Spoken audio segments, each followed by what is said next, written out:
Good afternoon everyone. इतनी energy low क्यों लग रही है आप लोगों की? Hi, good afternoon. Okay, so first of all let me introduce myself. I am Sumit Kumar Bansal, assistant professor in Atmaram Sanatan Dharma college, and I have been teaching income tax for last 6 years in Atmaram Sanatan Dharm College and in Jesus and Mary College, right? So first of all, in today's class, how we are going to proceed with it? पहले मैं आपको ये थोड़ा clear idea दूंगा कि हम जो भी हमारी आई थिंक 10+ क्लासेस जितनी भी क्लासेस होने वाली है उसमें हम इस सब्जेक्ट को किस तरह से प्रोसीड करेंगे, ठीक है? तो सबसे पहले मैं आज आपको introduction of income tax, specifically I should rather से कि मैं आपको इनकम टैक्स और टैक्सेशन का इंट्रोडक्शन दूंगा।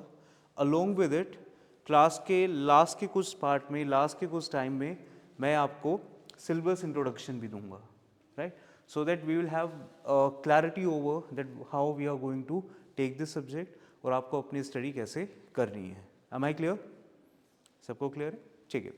सो whenever I start my taxation classes, the very fundamental question of the taxation classes is always what is tax? Tax क्या होता है? Portion of income that government takes from us. Proportion of Portion of income that government takes from us, okay, for our for our welfare, okay. Anyone else?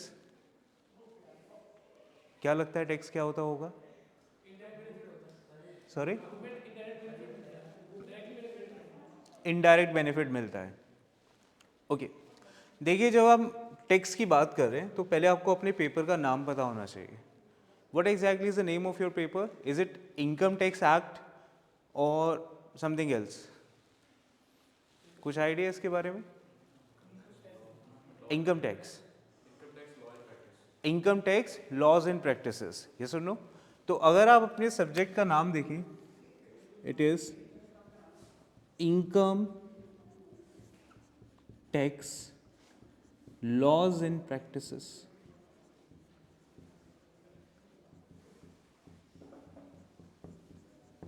What does it mean? Are we going to talk about Income Tax Act only or Income Tax Law? Any one of you? Difference पता है आपको? Income Tax Act क्या है और Income Tax Laws क्या है? कोई idea? कोई तो फर्क होता होगा ना? ये सुनो। laws उसके rules and regulations है सारे income tax के। अच्छा, एक्ट जो है वो उसका मेन जो एक्ट प्रोसीड किया था उस government. Okay, to some extent you are correct. जब हम बात करते हैं income tax act and income tax laws के बारे में, तो पहले हमको ये जानना जरूरी है कि इनकम टैक्स एक्ट क्या है। Income tax act is a part of income tax law, right, जिसका सबसे मेन फीचर, सबसे मेन कंपोनेंट है इनकम टैक्स एक्ट। जब आप इनकम टैक्स एक्ट पढ़ेंगे तो income tax act which is IT act, income tax act 1961, income tax act 1961, आपको पढ़ना क्या होगा? आपको यह पढ़ना होगा कि इनकम टैक्स किस तरह से चार्ज किया जाता है, राइट? किस तरह से चार्ज किया जाता है। We will see this under income tax act 1961, ठीक है? तो क्या किया जाता है, बट कैसे किया जाता है, राइट? क्या रूल्स होते हैं, क्या प्रोविजंस होते हैं, क्या प्रोविजो होते हैं जिनकी हेल्प से हम टैक्सेस को चार्ज करते हैं, राइट? उसके लिए we have income tax rules, income tax rules 1962, right? तो आप देख रहे हैं इनकम टैक्स लॉ के अंदर, इनकम टैक्स लॉ के अंदर the first thing is income tax act 1961, then we have income tax rules 1962, right? क्या करना है, कैसे करना है, there is a difference, right? क्या करना है वो आपको क्या बताएगा? इनकम टैक्स एक्ट 1961 बताएगा, where is income tax rules 1962 ये हमको बताएंगे किस तरह से करना है, ठीक है? अपार्ट फ्रॉम दिस हमारे पास गवर्नमेंट के सर्कुलर्स होते हैं, We have notifications also. Notifications. We have case laws. Case laws. तो आप देख सकते हैं इनकम टैक्स लॉ के अंदर there are many things, not only act but we have many things. Are you getting my point class everyone? तो जब आप case laws, notification and circular, कई बार क्या होता है साल के बीच में, किसी फाइनेंशियल ईयर के बीच में, government they come up with different notifications, right, they come up with different circulars, right. तो बेसिकली उन सारी चीजों को मिलाकर आपका इनकम टैक्स लॉस बनता है. नाउ द क्वेश्चन इज, अब आपका नेक्स्ट क्वेश्चन ये होना चाहिए कि सर हमें क्या सब कुछ पढ़ना है? Are we required to study everything, be it income tax act, income tax rules, circulars, notification and case laws? इसका आंसर कुछ हद तक इट इज यस एंड कुछ हद तक it's no. The reason is, I tell you, national education policy जो implement हुई उसमें आपके सिलेबस में आपके क्रेडिट्स कम कर दिए गए. We all know the credits. Credit यानी क्लासेस आपकी कम कर दी गई, अगर आप इसको ऐसे समझें. तो जैसे ही हमारी क्लासेस कम हुई तो हमारा सिलेबस भी कुछ हद तक कम हुआ. So when I was looking into the syllabus of the BBA FIA, I got to know कि आपको जो सिलेबस है काफ़ी हद तक कम हुआ है. ठीक है, तो अब ये कहना पूरी तरह से जस्टिफाइड नहीं होगा कि हमें इनकम टैक्स लॉस पूरा पढ़ना है. Are you getting my point class everyone? हाँ, अगर ये बीकॉम ऑनर्स की क्लास होती या बीकॉम प्रोग्राम की क्लास होती तो मैं अभी भी ये कहता कि आपको इनकम टैक्स लॉस पढ़ने हैं. Am I clear enough class? ठीक है, तो आई होप आपसे अगर आप कोई पूछे कि what is the difference between income tax laws and income tax act, so I hope you can answer those questions. Yes और नो? क्लियर है? ठीक है.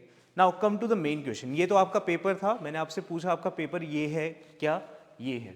Now my next question which was my original question, what is tax? क्या tax एक compulsory payment है? Is it a compulsory payment या you have option whether you want to pay it और not? Compulsory payment है. यानी अगर हम tax की बात करते हैं बच्चे तो it's a compulsory payment. Compulsory payment, right. किससे? किसे? To government, right, to government. लेकिन the government can be anything. If I just say government, government can be anything. It could be the central government, it could be the state government, it could be municipal corporations as well, yes or no? It could be any other authority which is assigned by the government as a tax authority. ठीक है, इसका मतलब ये है कि आपको एक compulsory payment करनी है. किसे? To a central authority. To a central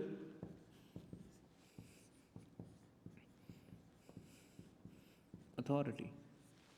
ठीक है, central authority can be anything. ठीक है, अब सवाल ये उठता है कि क्या हर किसी को टैक्स देना है? Is everyone required to pay taxes? Yes और नो? नो. आप में से कितने लोग टैक्स देते हैं? ओके ओके, बिल्कुल. अगर आप ये कहें कि sir I am not earning anything therefore I don't pay any taxes, तो ये अपने आप में गलत है. मैंने इनकम टैक्स नहीं कहा, मैंने कहा टैक्सेस. ठीक है, टैक्सेस दे आर सर्टेन. ठीक है, कहा जाता है कि दुनिया में दो चीज़ें सर्टन है, one is death and the second one is tax. यानी आप टैक्सेस को स्केप नहीं कर सकते, आप टैक्सेस से नहीं बच सकते. ठीक है, भले ही अगर आप एक 5 रुपए की माचिस भी बाय करते हैं, राइट, एंड द सेम माचिस, the same match box, mister A, he bought that matchbox, and there is another one who is Mr. B, he bought the same matchbox. अगर 5 रुपए की मशीन और गवर्नमेंट कहती है कि हम इस पर 20% टैक्स लेंगे, मान लेते 20% टैक्स, यानी कितना टैक्स? 1 रुपये का टैक्स. 1 रुपये का टैक्स इंक्लूड है इसके अंदर. मान लेते कि 1 रुपी is included, right, 1 rupee is included. So basically बचे ये जो 1 रुपी का टैक्स है ना, mister A he might be earning ₹5,000 per month, 5,000 रुपये महीना, जो कुछ भी नहीं है आज के वक्त में. The same Mr. B who is earning the same matchbox, he might be earning ₹5 lakh per month, which is a very good income, very high level of income. Current scenario में देखें. अब देखें, दोनों ही लोग भले ही इनकम में बहुत drastic differences हैं, बट फिर भी they are paying taxes. Yes और नो? कितने का? 1 रुपये का टैक्सेस. अच्छा, ये बात बताइए, क्या दोनों पे टैक्स का बर्डन सेम है? यस और नो? यस और नो? नहीं है भाई. नॉमिनल वैल्यू में सेम है. नॉमिनल वैल्यू 1 रुपये सेम, बट रिलेटिव वैल्यू अगर आप इनकी इनकम पे 1 रुपये को कंपेयर करेंगे तो आपको पता लगेगा this mister A has more relative burden of taxes. Yes और नो? ठीक है, तो ये तो एक नेचर हुआ टैक्स का. ठीक है, बट कहने का मतलब अच्छा ये है कि taxes they are compulsory payment, compulsory financial obligations which are made by the qualified persons. ऐसा नहीं है कि टैक्सेस हर किसी को देना है, लेकिन अगर कोई क्वालिफाइड है, क्वालिफाइड का मतलब if I go to market and if I buy anything then I am qualified to pay taxes. Yes और no? If I earn something, right, I am qualified to pay taxes. तो क्या समझ आया? Taxes they are compulsory financial obligation made by the different entities or the qualified entity to the central authority. ठीक है, तो taxes की definition clear हुई थोड़ी बहुत. Now come to slide. Okay, now question is taxes किस पे लगाया जा सकता है, किन चीजों पे लगाया जा सकता है टैक्सेस? सबसे बड़ी बात यह है व्हाट आर द आइटम्स और what are the things which are subject to tax. Taxes किस पे लग सकता है? देखिए यहां पे लिखा है इनकम, प्रोडक्ट और activity. When it comes to income, income can be personal income और income can be corporate income. Companies की जो इनकम है भाई, 2 तरह की इनकम हो सकती है. At the back please don't talk. अगर बातें करनी है you can just go now. So income पे टैक्स लग सकता है. Product could be anything, it could be services, it could be goods. Activity, now the activity word जो है ना अपने आप में it's very comprehensive. ठीक है, अब सवाल ये उठता है कि क्या टैक्सेस हर चीज पे लग सकता है? किसी भी चीज पे टैक्स लगाया जा सकता है?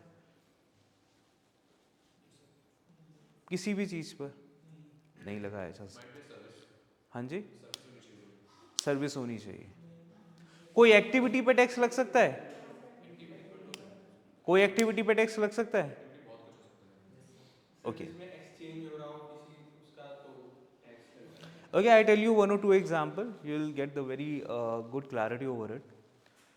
एक एग्जाम्पल है, यूरोप में 15th and 16th सेंचुरी में होता क्या था, आज इसे हम इमेजिन नहीं कर सकते, उन चीज़ों पे भी टैक्स लगता था. तो 15th and 16th सेंचुरी में अगर कोई कपल जिनकी शादी होती थी उनको एक अप्रूवल लेना होता था वहाँ के रूलर से, राइट. तो रूलर से जब अप्रूवल लिया जाता था, अप्रूवल किस चीज़ का लिया जाता था?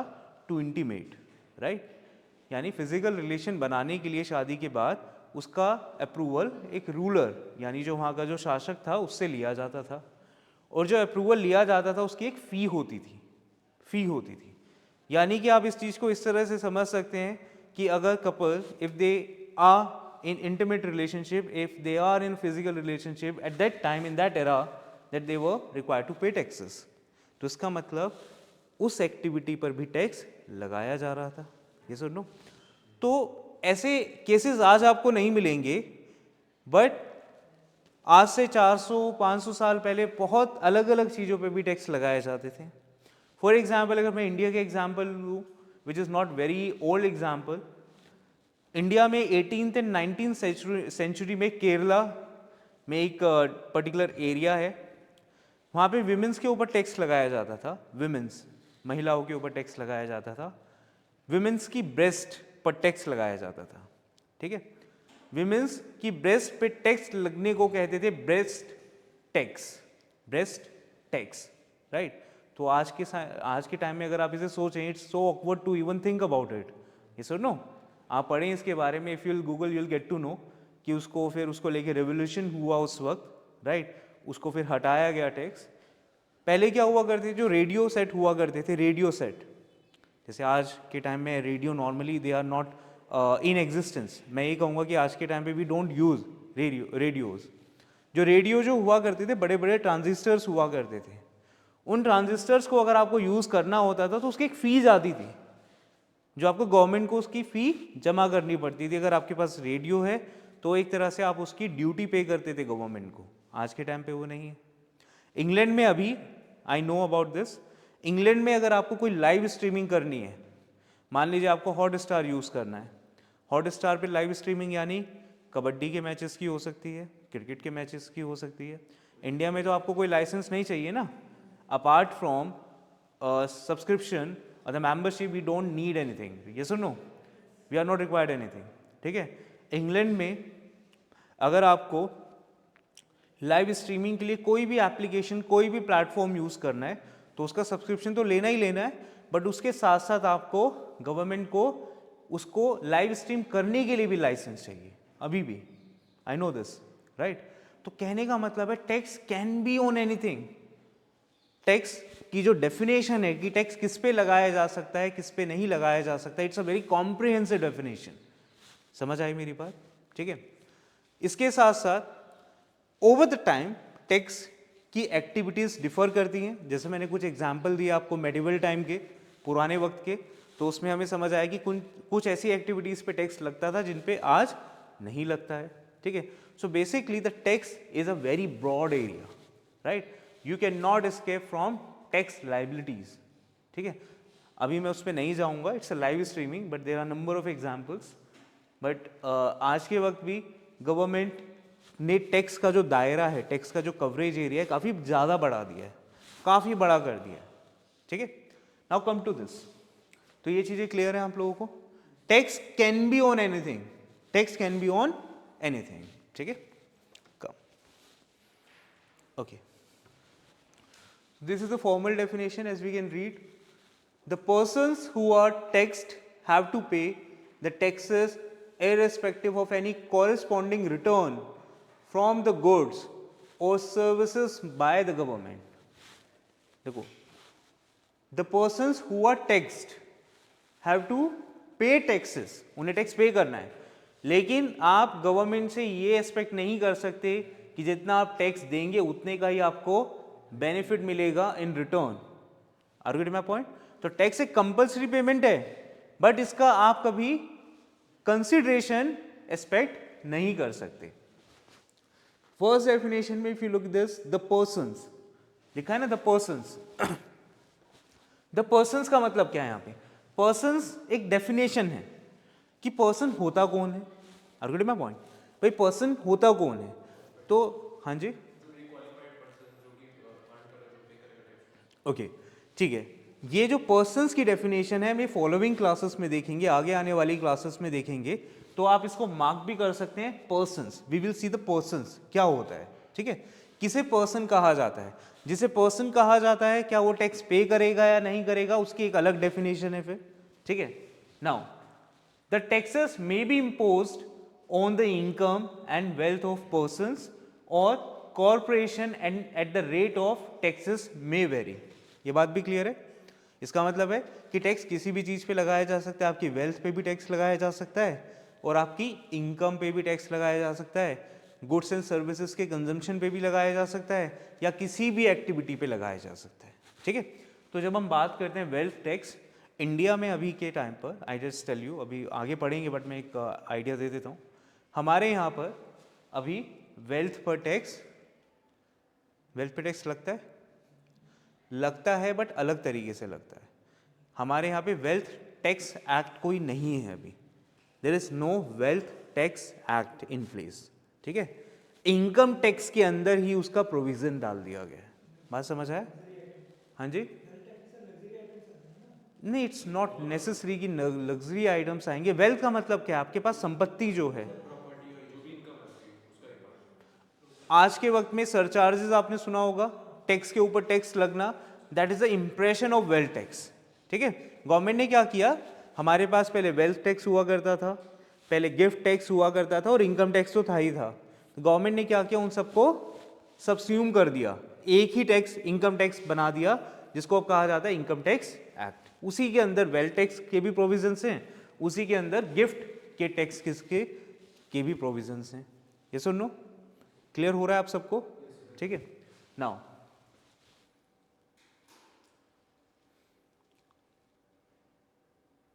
ओके, यही कि डायरेक्ट टैक्सेस और इनडायरेक्ट टैक्सेस की अलग अलग कैटेगरीज है, we will see in the next slide.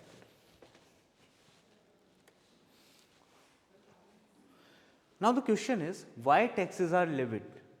Taxes क्यों लगाए जाते हैं? इसका एक इंटरेस्टिंग आंसर है, we will see. Why taxes are imposed. सरकार टैक्सेस क्यों लगाती है, बताइए।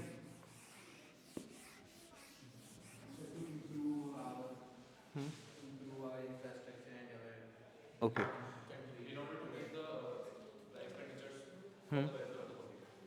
ओके, ठीक है, इसके अलावा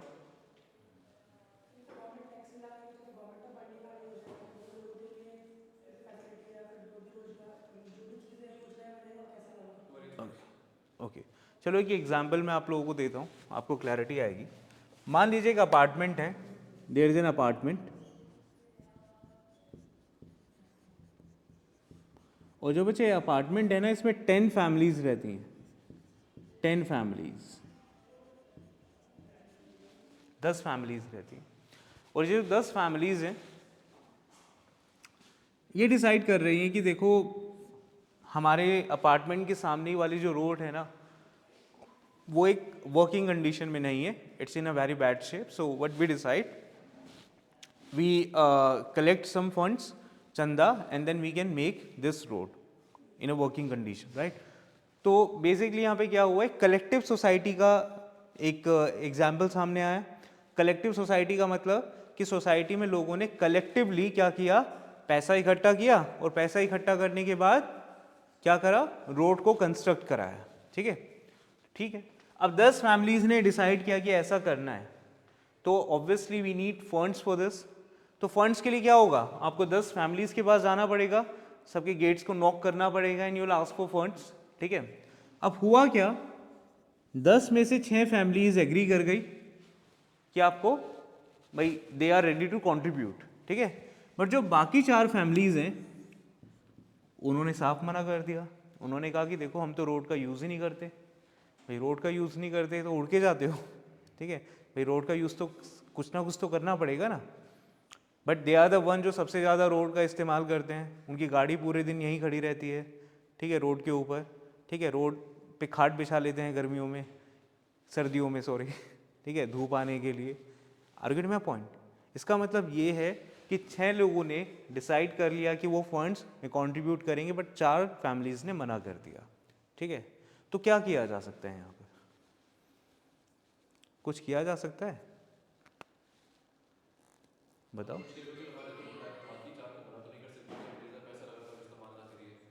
हाँ जी, लगाना पड़ेगा, but who will make them? Please go out from my class, just go. आप जब से लगातार बात किए जा रहे हैं, सॉरी, कहीं से भी फ़ोन था, but please don't talk in class, और एटलीस्ट फ़ोन यूज़ मत करो। ठीक है, अगर आपको क्लासेस की अपॉर्चुनिटी मिल रही है तो please grab this opportunity and be little serious about this. तो बात समझ आई आप लोगों को? ठीक है, आपने कहा कि देना तो पड़ेगा, बट हु विल डिसाइड कि देना पड़ेगा? समझ आए? अथॉरिटी, कौन अथॉरिटी? यहाँ तो कोई अथॉरिटी नहीं है, एक अपार्टमेंट में लोग ही तो रहते हैं। भाई अगर आप किसी अपार्टमेंट में रहें और आपकी लिफ्ट खराब हो जाए एक दिन, ठीक है, और आप पैसा मांगने लगो, हो सकता है 3rd 4th या 5th फ्लोर वाले दे दे पैसा, क्योंकि सबसे ज़्यादा लिफ्ट वही लोग यूज़ करते हैं, बट ग्राउंड फ्लोर वाला मना कर सकता है, फर्स्ट फ्लोर वाला मना कर सकता है, भाई मैं तो लिफ्ट यूज़ नहीं करता, बट हो सकता है वो लिफ्ट यूज़ करता हो, हो सकता है 5th फ्लोर वाला मना कर दे कि I am not going to contribute, मैं तो पैदल आता हूँ, पैदल जाता हूँ और पूरे दिन वही लिफ्ट में बैठा रहता हूँ. बट इस what does it mean? It means there is no compulsion. किसी के ऊपर आपके पास अथॉरिटी नहीं है ना, आप तो रिक्वेस्ट करोगे, रिक्वेस्ट करने के बाद you will ask for some contribution. If they don't give it to you then, हाँ, इसका मतलब हमारे पास इस एग्जाम्पल पे ये प्रॉब्लम आई, इस एग्जाम्पल में ये प्रॉब्लम आई कि आपके पास अथॉरिटी नहीं है. क्या नहीं है? Authority. Lack of authority basically नहीं है. ठीक है. तो सवाल ये उठ रहा है ना कि हम गवर्नमेंट को टैक्स क्यों देते हैं? आपस में कलेक्टिव सोसाइटी बनाकर ऐसा कर ले. दो चीजें. पहली बात तो यहां पर आपके पास अथॉरिटी नहीं है, you can not compel others to pay taxes, you can not compel other to contribute some amount. मैं नहीं कर सकते ना किसी को compel. Government is the only authority which has authority. इसका मतलब गवर्नमेंट ही एक ऐसा इंस्टीट्यूट है जिसके पास लॉ एंड अथॉरिटी को मेंटेन करने की पावर है. राइट. वही एक अथॉरिटी है जो अगर आप टैक्सेस ना दें, आप कंट्रीब्यूट ना करें, तो आपके ऊपर फाइन लगा सकती है. ठीक है. आपको इम्प्रिजन कर सकती है, प्रोसिक्यूट कर सकती है. समझ आ रही है मेरी बात? आपके अगेंस्ट केस हो सकता है. तो ये जो टैक्सेशन का जो सिस्टम आया कि टैक्सेस क्यों दिए जाएं, टैक्सेस इसलिए दिए जाएं because government is very important. एक ऐसी अथॉरिटी का होना जरूरी है जिसके पास डंडे की पावर हो. कैसी पावर? डंडे की पावर, जो आपसे पैसा निकलवा ले. ठीक है. तो गवर्नमेंट का काम भी यहां पे यही होता है. गवर्नमेंट क्या करती है? गवर्नमेंट एज अ मीडिएटर काम करती है टैक्सेशन प्रोसेस में, एज अ मीडिएटर. राइट. तो सोसाइटी से ही पैसा लेती है और उस पैसे को वापस सोसाइटी को दे देती है. यही तो कह सकते हैं ना भाई, यही तो गवर्नमेंट का काम है ना. ठीक है. सेंट्रल अथॉरिटी का काम क्या है? यही तो है. बट सवाल ये उठता है कि हमसे पैसा लिया, हमें ही वापस कर दिया, इतना ही होता है? नहीं. आपसे पैसा लिया जाएगा, आपके इनकम्स के हिसाब से आपसे पैसा लिया जाएगा, उसके बाद रीएलोकेट किया जाएगा. क्या किया जाएगा? रीएलोकेट. सो बच्चे, reallocation is important. Now what does it mean by the reallocation? Reallocation का मतलब ना तो गवर्नमेंट विल डिसाइड कि भाई अच्छा इतना टैक्स आ गया, इतना लैक्स ऑफ करोड्स आ गए हमारे पास, it could be 10 lakhs of crores, it could be 11 lakhs of crores, so we have this much of tax in the entire year. Right. Now we will decide कि इस पैसे को सोसाइटी में किस तरह से रीएलोकेट करना है. हो सकता है सोसाइटी में कोई ऐसा तबका हो, एक ऐसा सेक्शन ऑफ सोसाइटी हो जिसको ज़्यादा फंड्स की ज़रूरत हो. They are the one those who are in the last of the queue. Are you getting my point? वो क्यू में सबसे पीछे हैं, यानी उनके पास बहुत ज़्यादा रिसोर्सेज नहीं है, तो गवर्नमेंट उनके ऊपर ज़्यादा खर्च करेगी. जिनके पास बहुत ज़्यादा रिसोर्सेज हैं उन पर हो सकता है कम ध्यान दे. This is the entire reallocation process. तो टैक्सेस को आपको समझना है कि भाई टैक्सेस दिया क्यों जाता है. गवर्नमेंट का काम सिर्फ टैक्सेस को कलेक्ट करके वापस सोसाइटी को नहीं देना है. गवर्नमेंट का काम है इन टैक्सेस यानी इन रिसोर्सेज को रीएलोकेट करके सोसाइटी को देना है. ठीक है. जैसे अभी बजट आने वाला है, we all know budget 1 Feb को आता है हमारे यहाँ. ठीक है. तो 1 Feb को जो हमारा बजट आने वाला है उसमें आप newspaper, if you people follow newspapers, financial newspaper, आप देखेंगे कि अलग अलग सेक्टर्स की, अलग अलग मिनिस्ट्रीज़ की कितनी डिमांड है, कितना बजट वो एक्सपेक्ट कर रहे हैं. ठीक है. कितना बजटरी एलोकेशन वो एक्सपेक्ट कर रहे हैं बजट के अंदर से. ठीक है. जैसे अभी मैं कल ही एक आर्टिकल पढ़ रहा था कि AIIMS Delhi is a central government funded hospital, we all know. उन्होंने 2014 बजट में एक्सपेक्ट किया है गवर्नमेंट से 4,300 crore rupees, 4300 crore rupees expect किया है. इसी तरह से भी हैव राम मनोहर लोहिया, सुना होगा, लेडी हार्डिंग्स. राइट. तो ये सेंट्रल सफदरजन. राइट. तो इन हॉस्पिटल्स ने अपनी रिकमेंडेशन गवर्नमेंट को दी है कि we need this much of funds. साथ में we have number of ministries also. Right. आप देखें अभी न्यूज़पेपर में आप देखेंगे ministry of highway, right, road and transportation, highway, MORTH, जिनको नितिन गडकरी हेड कर रहे हैं. राइट. तो अभी ministry of road transport and highway ने कितना डिमांड किया है?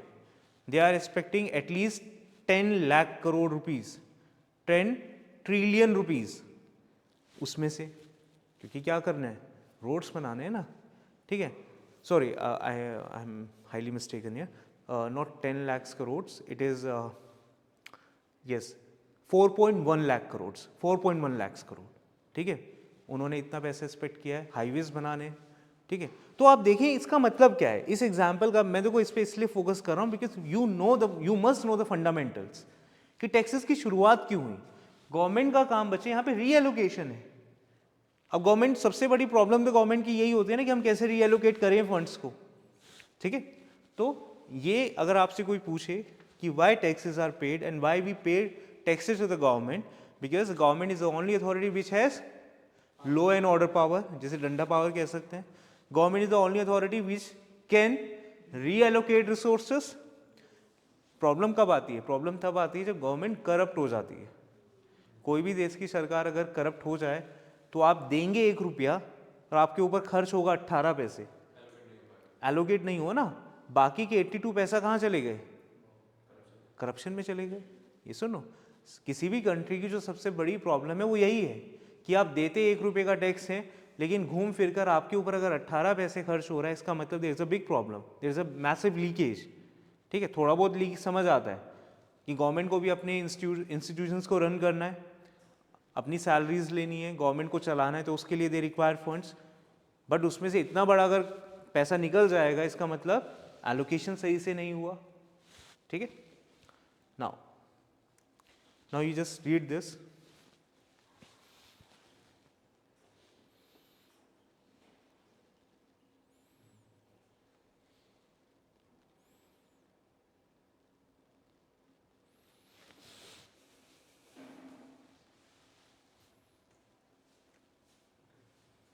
Make sense?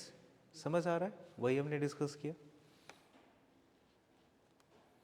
Okay, now next part is types of taxes. Types of taxes. आप लोगों ने सारी क्लासेस ली आज? तो मॉर्निंग क्लास में स्ट्रेंथ ज़्यादा थी या कम थी? इतनी थी? ज़्यादा थी. ओके, तो नेक्स्ट क्लास जब हो, and please ask the other mates जो भी आपके साथी हैं, क्लास को थोड़ा सा लेना शुरू कर दें, क्योंकि जब मैं आपको सिलेबस इंट्रोडक्शन दूंगा ना, तब आपको पता लगेगा how interesting this paper and at the same time how technical this paper is, right. तो it is very very important. मैं नॉर्मली फर्स्ट क्लास में थोड़ा स्लो चलता हूँ कि स्टूडेंट्स को एटलीस्ट एक कॉन्फिडेंस आए कि हाँ हम कुछ पढ़ रहे हैं, हमें कुछ समझ आ रहा है, ठीक है. तो प्लीज़ आस्क दोज स्टूडेंट्स की they should be there in the class. ये चीज़ का मेरा हमेशा से ये बच्चों को लेके प्रॉमिस रहता है कि अगर आप अपना 100% क्लास में देंगे, whether I am teaching regular students और एसओएल स्टूडेंट्स और एनसीईआरटी स्टूडेंट्स, आपको समझ आएगा, ठीक है. But at the same time आपकी रिक्वायरमेंट, फर्स्ट रिक्वायरमेंट है कि आप 100% दें अपना. हमारे साथ एक अच्छी बात है कि हमारी 2 घंटे की क्लास एक ही बैच के साथ है. मतलब नॉर्मली क्या होता है कि पहले 1 घंटे की क्लास हुई, फिर दूसरे बच्चों के साथ दूसरे 1 घंटे की क्लास हुई, तो उसमें क्या होता है ज़्यादा सिलेबस कवर नहीं हो पाता.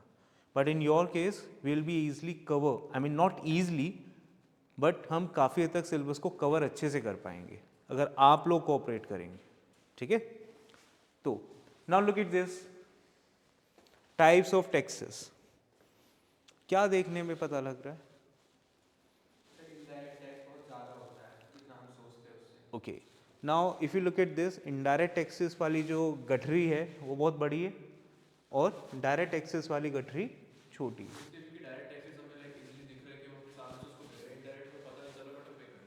ओके, सिर्फ ये रीज़न नहीं है, इसके पीछे मल्टीपल रीजंस हैं.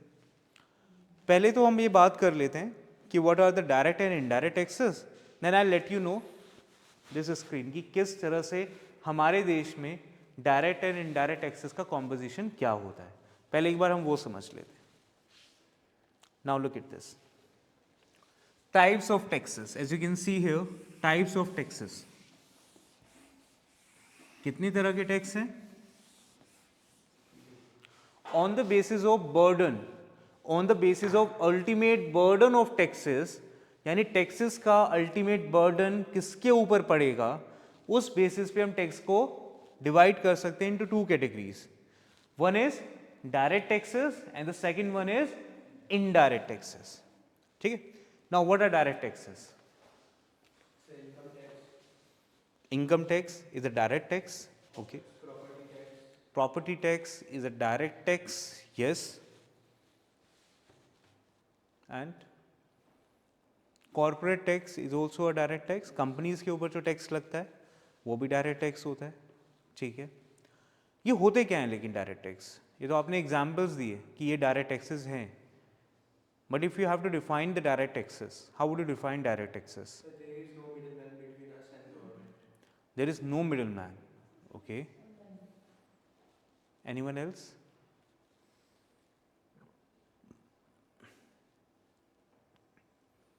देखो, कंपल्सरी दोनों टैक्सेस हैं, इनडायरेक्ट भी हैं डायरेक्ट भी हैं. ठीक है. शर्त यह है कि आप क्वालिफाई होने चाहिए. क्वालिफाई मतलब अगर मैं ये डस्टर बाय करने जा रहा हूँ इसका मतलब मैं क्वालिफाई हो गया इस पर टैक्स पे करने के लिए. मैं अगर कुछ सैलरी अर्न कर रहा हूँ, मैं स्टॉक मार्केट में इन्वेस्ट कर रहा हूँ, मुझे कुछ गेन हो रहे हैं, तो मैं क्वालिफाई हो गया टैक्स देने के लिए. बात बिल्कुल ठीक है. ठीक है. तो दोनों ही टैक्सेस दे आर कंपल्सरी, ये बात तो हमें क्लियर है. जब हम बचे डायरेक्ट टैक्सेस की बात करते हैं ना, सबसे इंपॉर्टेंट है इन टैक्सेस का इंसिडेंस. क्या? Incidence of taxes. ठीक है. टैक्स इंसिडेंस का मतलब क्या होता है? टैक्स इंसिडेंस का मतलब कि जिसकी जेब से टैक्स जा रहा है, जिसकी जेब से टैक्स निकल रहा है, क्या वही वो व्यक्ति है जिसके ऊपर टैक्स लगा था पहली बार. ठीक है. इसका मतलब the person who is required to pay taxes is the one who is ultimately paying the taxes. बात समझ आए? इसका मतलब ये हुआ, मान लीजिए मिस्टर एक्स ही अर्न्स 10 लाख रुपए पर एनम, 10 लाख रुपए साल पर एनम, 10 लाख रुपए पर एनम अर्न करते. ठीक है. अब मिस्टर एक्स क्या करेंगे? जिस भी ऑफिस में काम करते हैं वहाँ का एम्प्लॉयर इनका कुछ टैक्स पहले ही काट लेगा. किस फॉर्म में? टीडीएस की फॉर्म में, जिसे कहते हैं टैक्स डिडक्टेड एट सोर्स. इसमें हम बाद में आएंगे, अभी के लिए टीडीएस. कुछ टैक्स काटा. अब क्या होगा? By the end of the financial year, जैसे फाइनेंशियल ईयर एंड होगा उसके बाद गवर्नमेंट आपसे कहेगी देखिए भाई आप ना रिटर्न फाइल कर दीजिए अपनी. क्या करनी है? रिटर्न फाइल करनी है. ठीक है. यानी आप गवर्नमेंट को बताएंगे कि देखिए मेरे पास ये सारी इनकम थी, मैंने यहाँ से भी कमाया, यहाँ से भी कमाया, वहाँ से भी कमाया और मेरा टैक्स इतना बना. ऑलरेडी आप मेरा टैक्स इतना काट चुके हैं. You have already deducted this much of tax. Now I am obliged to pay this much of tax. ठीक है. यानी कि गवर्नमेंट ने इनके ऊपर जो टैक्स बना, लेट्स से 1 लाख रुपए का टैक्स बना, टीडीएस की फॉर्म में जो टैक्स ऑलरेडी डिडक्ट हो चुका है वो हो चुका है 70,000. तो इसका मतलब अब मिस्टर एक्स रिटर्न फाइल करते वक्त कितना टैक्स पे करेंगे? 30,000. Make sense? ठीक है. तो अब यहाँ पे देखिए टैक्स किसकी इनकम पे लगा? मिस्टर एक्स की इनकम पर. ठीक है. टैक्स को फाइल किसने किया? मिस्टर एक्स ने. यानी जिस पर्सन ने अर्न किया उसी ने इस टैक्स को पे किया. यानी इंसिडेंस ऑफ टैक्स, इसे टैक्स इंसिडेंस कहा जाता है. टैक्स इंसिडेंस इज सेम, उनमें फर्क नहीं है ना. जिसके ऊपर लगा उसने पे किया. Come to this indirect taxes. Indirect taxes में क्या होता है? ठीक है. मान लीजिए मैं डस्टर बाय करके लाया मार्केट से. ठीक है. डस्टर बाय करा, डस्टर था 20 रुपए का.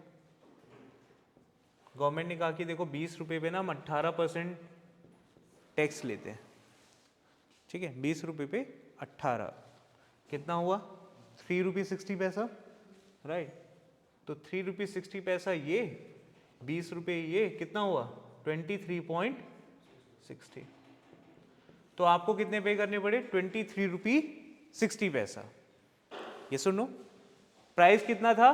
20 रुपये. 20 रुपये पे टैक्स कितना लगा? 18%. Now you are required to pay 23 rupees 60 पैसा, ठीक है। ये टैक्स पे किसने किया?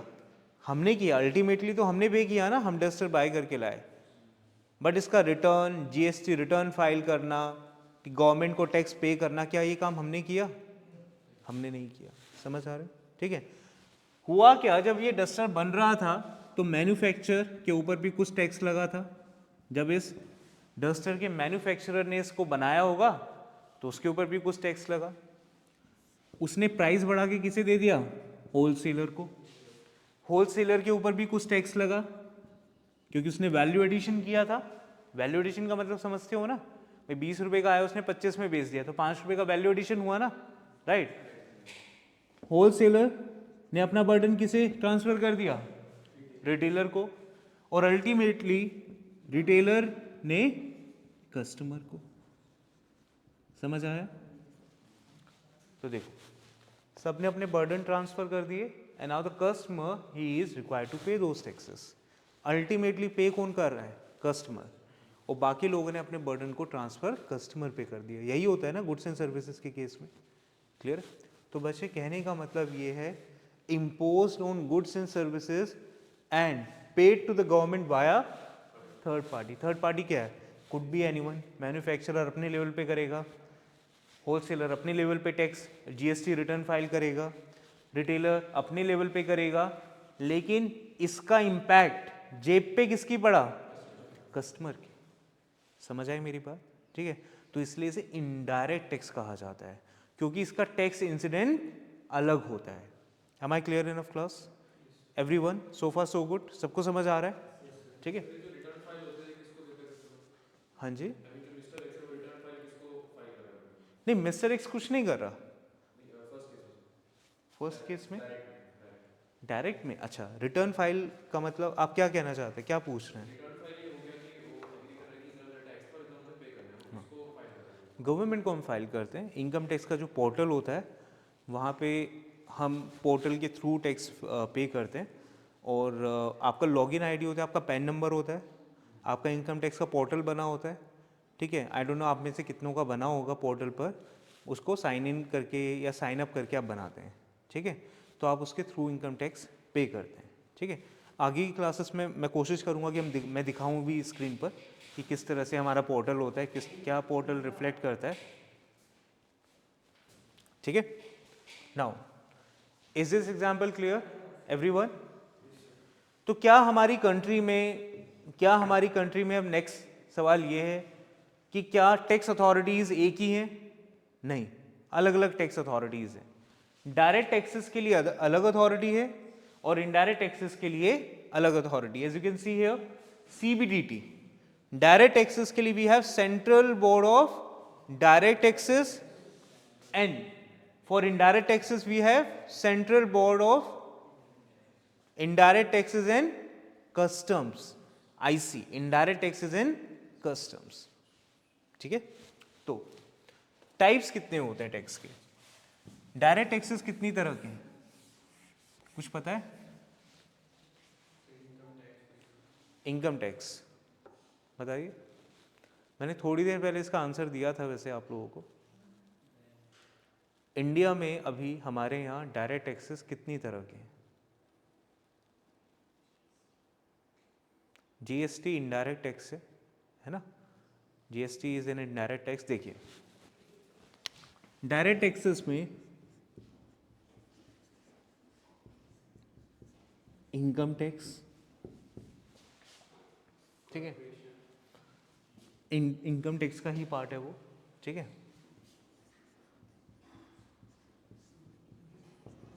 गिफ्ट टैक्स,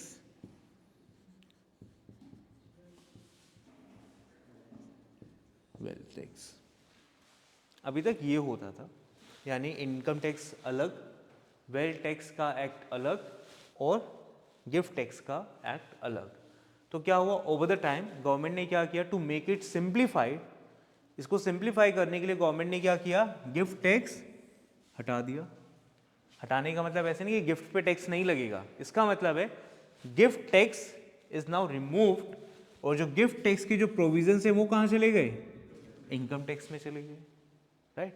इन अ सेम वे वेल्थ टैक्स को हटाया और उसके प्रोविजंस कहाँ चले गए, इनकम टैक्स में चले गए। इसका मतलब as of now in our country we have only one type of direct tax which is income tax. बात क्लियर है, ठीक है, ये बात क्लियर है आप सबको। गिफ्ट क्या होता है, देखो गिफ्ट बेसिकली गिफ्ट के कई डेफिनेशंस हैं जब हम एक चैप्टर पर आते हैं। गिफ्ट क्या हो सकता है, गिफ्ट हो सकता है जब आप विदाउट कंसिडरेशन किसी को कुछ दें, बदले में कुछ नहीं लें, उसे गिफ्ट कहा जाएगा। या आपकी जो चीज़ है उसका मार्केट प्राइस है 100 रुपये, बट आप किसी से 30 रुपये ले रहे हैं, उसको दे रहे हैं, तो जो 70 का जो डिफरेंस है उसको गिफ्ट कहा जाएगा, राइट। इस तरीके से गिफ्ट हम डिसाइड करते हैं, वो एक पूरा एक बड़ा चैप्टर है। अभी क्लियर हो गया, ठीक है। Now what are the types of indirect taxes. Indirect taxes के टाइप्स क्या है बताइए। GST, right, goods and service tax which is GST, custom duty, very good, and state tax, central state tax and MCD tax, okay. मतलब number of taxes हो सकते हैं, मैं indirect की बात कर रहा हूँ। जीएसटी हो गया, एक टैक्स आपने नाम सुना होगा, सुना है, वैट का, value added tax, service tax,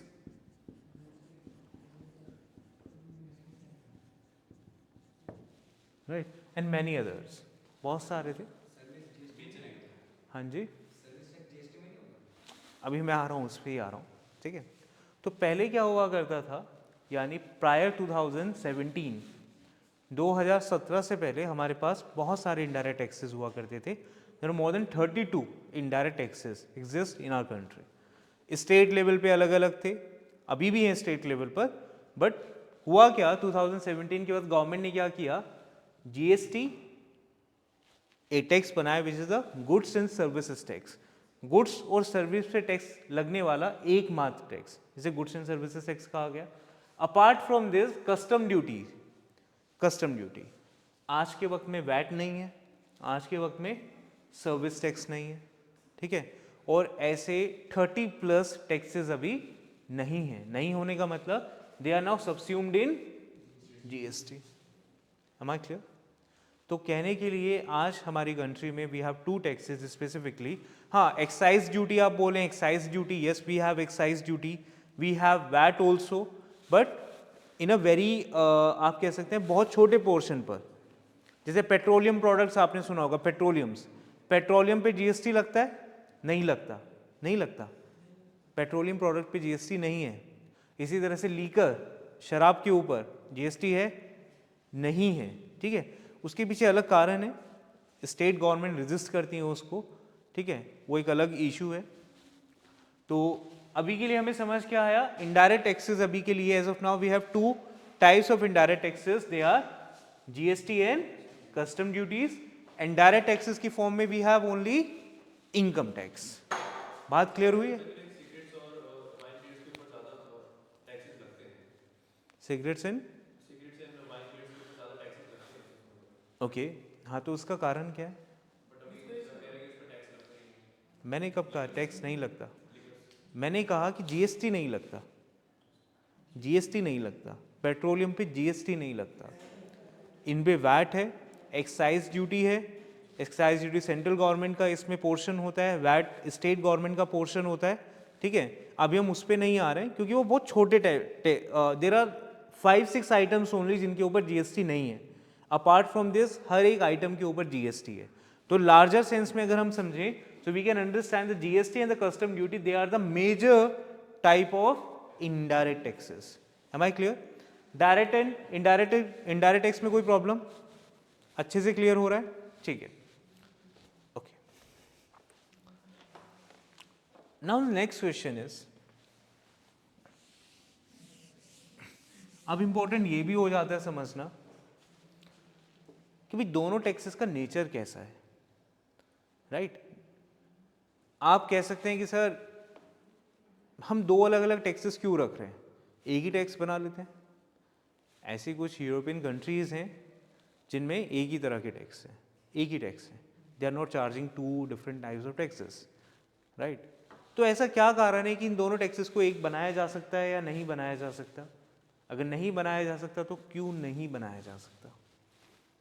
sir सबका इनकम और वेल्थ अलग अलग है। ओके,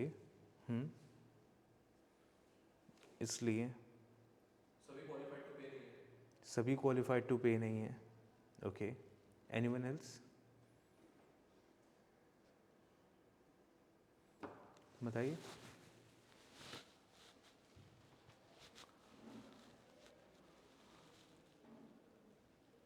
क्या रीजन है?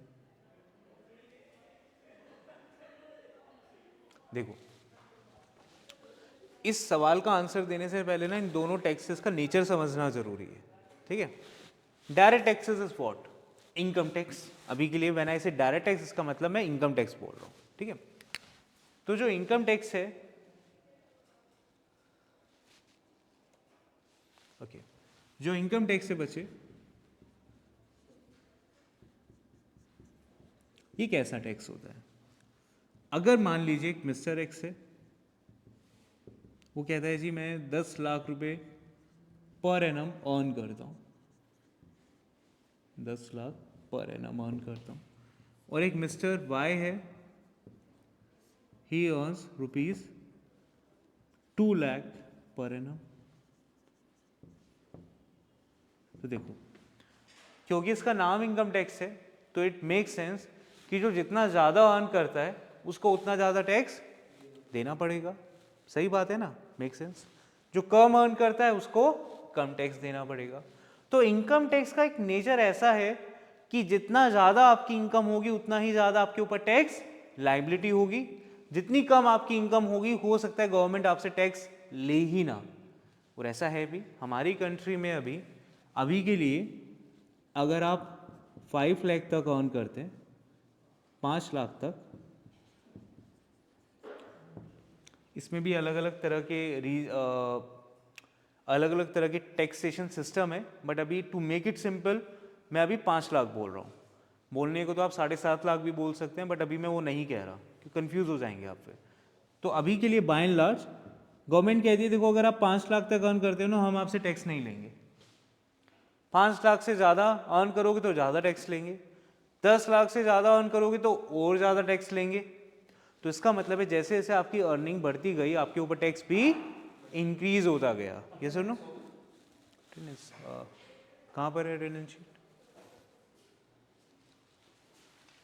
So basically in such a case we can say this income tax is what?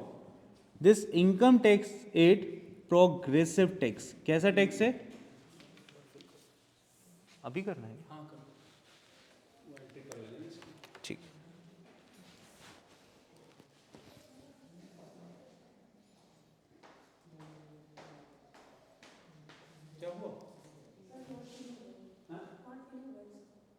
क्या हो गया? बुखार हो? चलो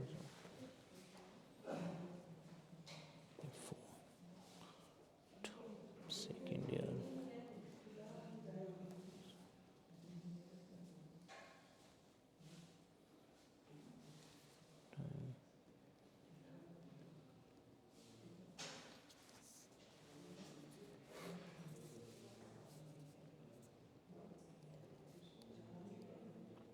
लास्ट तक कम ही रहते हैं क्या स्टूडेंट्स? हाँ, वो लास्ट तक कम ही रुकते हैं।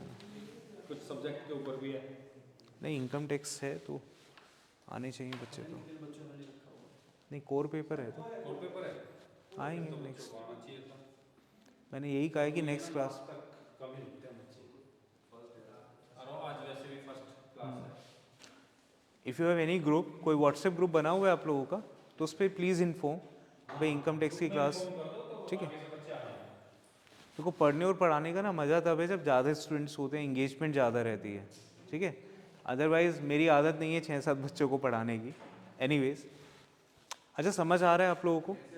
ठीक है। नाउ तो जैसे मैंने बताया इनकम टैक्स के बारे में, what is the nature of this tax, इस टैक्स का नेचर कैसा है, प्रोग्रेसिव है। प्रोग्रेसिव का मतलब जो ज़्यादा अर्न करेगा उतना ही ज़्यादा टैक्स देगा, और हो सकता है जो कम अर्न करे उस पर टैक्स गवर्नमेंट ले ही ना। तो क्या socio economic objective, society welfare के लिए ऐसा टैक्स अच्छा है या नहीं, बताइए भाई। सोशल वेलफेयर के लिए ऐसा टैक्स अच्छा है, इनकरेज किया जा सकता है ऐसे टैक्स को, बिल्कुल किया जा सकता है, क्योंकि इट मेक सेंस कि जो ज़्यादा अर्न करेगा उससे आप ज़्यादा टैक्स लें, ठीक है। तो it is called progressive in nature, progressive in nature. Now come to indirect taxes. आपको याद होगा मैंने एग्जांपल दिया था, एक 5 रुपए की माचिस पर, मैच बॉक्स पर 1 रुपये का टैक्स लग रहा है। 2 लोग हैं जो अलग अलग इनकम अर्न कर रहे हैं, तो हमें क्या समझ आया था, 1 रुपये का टैक्स चाहे अंबानी उस मैच बॉक्स को बाय करे, चाहे हम जैसे लोग मैच बॉक्स को बाय करें, टोटल टैक्स तो कितना ही देना पड़ रहा है, 1 रुपये ही देना पड़ रहा है। इसका मतलब ये है रिलेटिवली किसके ऊपर ज़्यादा बर्डन आया उस टैक्स का, हमारे ऊपर आया ना, रिलेटिव बर्डन आया। नॉमिनल बर्डन तो 1 रुपये ही है दोनों पर, लेकिन रिलेटिव बर्डन किसके ऊपर ज़्यादा है, हमारे ऊपर आया, राइट। तो बच्चे ऐसा जो टैक्स है इनडायरेक्ट टैक्स, इनडायरेक्ट टैक्सेस के साथ प्रॉब्लम ये है कि इनडायरेक्ट टैक्सेस कैसे होते हैं, रेग्रेसिव नेचर के होते हैं। कैसे, आपको एलोकेशन कोड अलॉट नहीं हुआ अभी? नहीं हो रखा है, मैंने लिखा नहीं, सुमित आप ही हैं? हाँ मैं लिख देता हूँ, 1 मिनट। अच्छा हाँ, ध्यान नहीं रहा।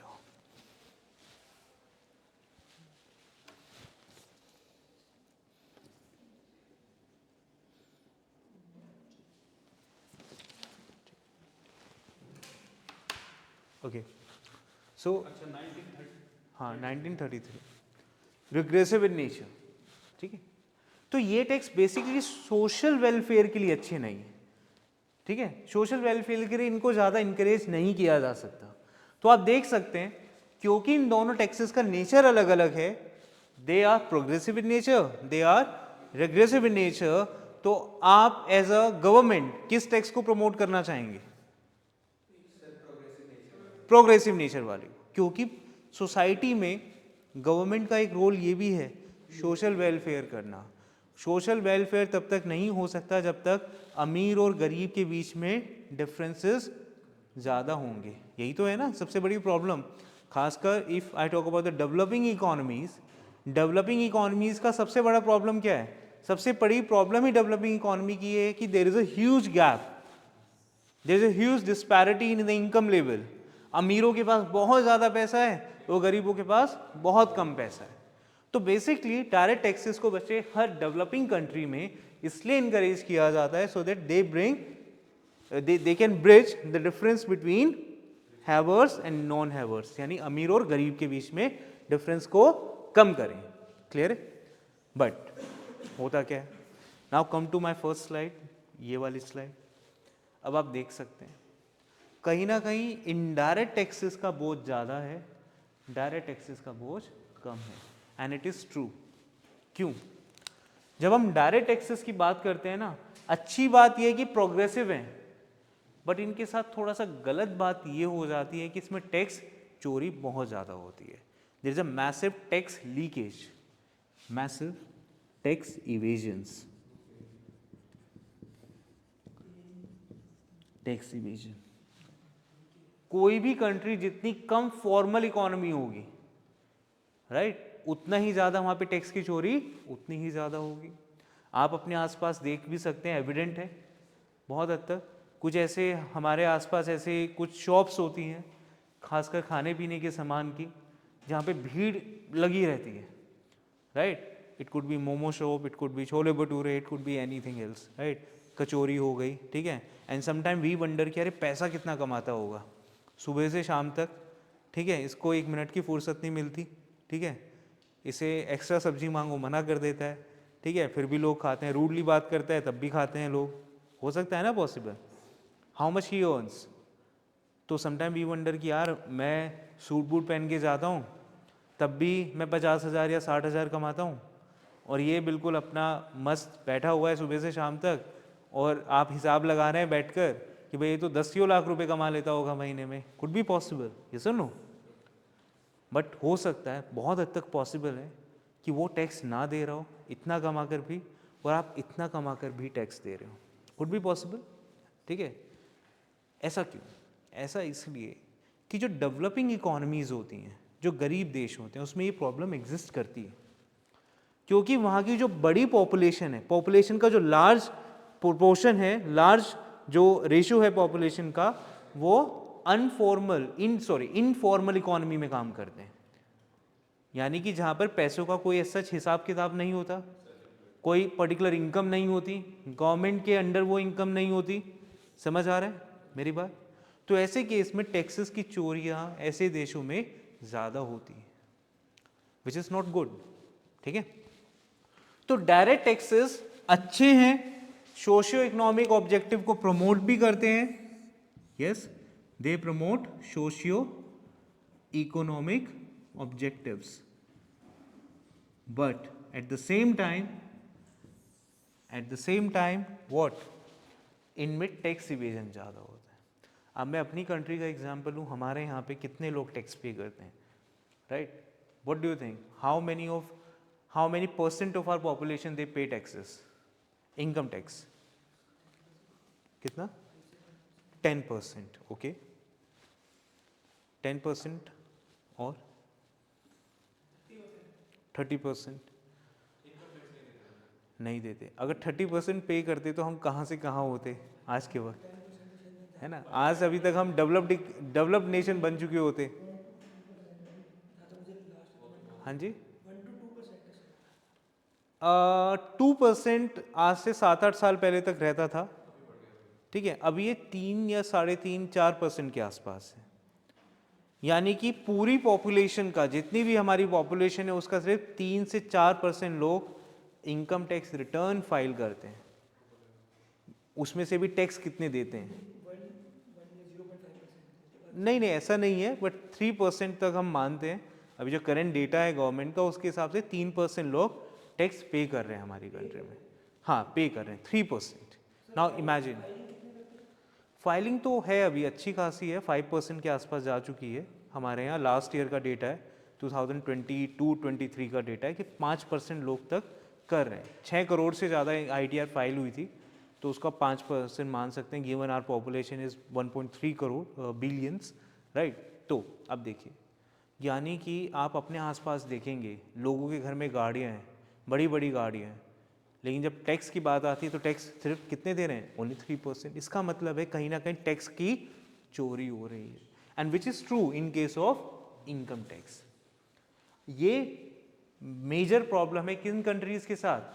डेवलपिंग इकोनॉमीज के साथ। ये आपको ध्यान रखना है, ठीक है?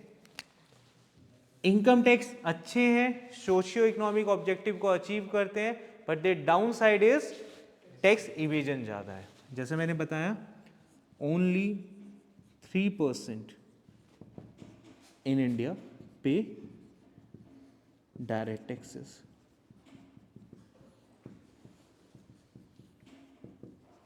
ठीक है, now come to indirect taxes. Indirect taxes के साथ जो डाउन साइड है वो है कि रिग्रेसिव है, गरीब के ऊपर ज़्यादा इसका बोझ पड़ता है, ये कह सकते हैं ना। बट अच्छी बात ये है, इनका कलेक्शन ईजी होता है। इनको कलेक्ट करने की एक तो कॉस्ट कम आती है गवर्नमेंट को, और साथ में इसको ईजिली एग्जीक्यूट भी किया जा सकता है। कैसे भाई? देखो, इनकम टैक्स में तो आपको ITR फाइल करनी पड़ेगी, गवर्नमेंट को दिखाना पड़ेगा, लेकिन इनडायरेक्ट टैक्सेस में ऐसा नहीं है ना। इनडायरेक्ट टैक्सेस में मैं गया, मैं मार्कर बाय करके ले आया, इवन विदाउट रियलाइजेशन मैंने टैक्स पे कर दिया, पता भी नहीं लगा ना भाई। 20 रुपये का मार्कर आया, 3 रुपये गवर्नमेंट ने इस पर टैक्स लगाया, तो 3 रुपये मैं टैक्स पे कर चुका हूँ, राइट? इसका मतलब है इनडायरेक्ट टैक्सेस ईजी हैं बच्चे। इनडायरेक्ट टैक्सेस को इंप्लीमेंट कर पाना, कलेक्ट कर पाना, it much easier compare to direct taxes, ठीक है? Tax collection is easy.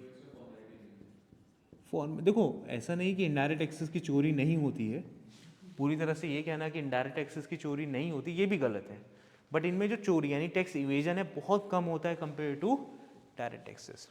इसमें चोरी कैसे हो? हाँ जी,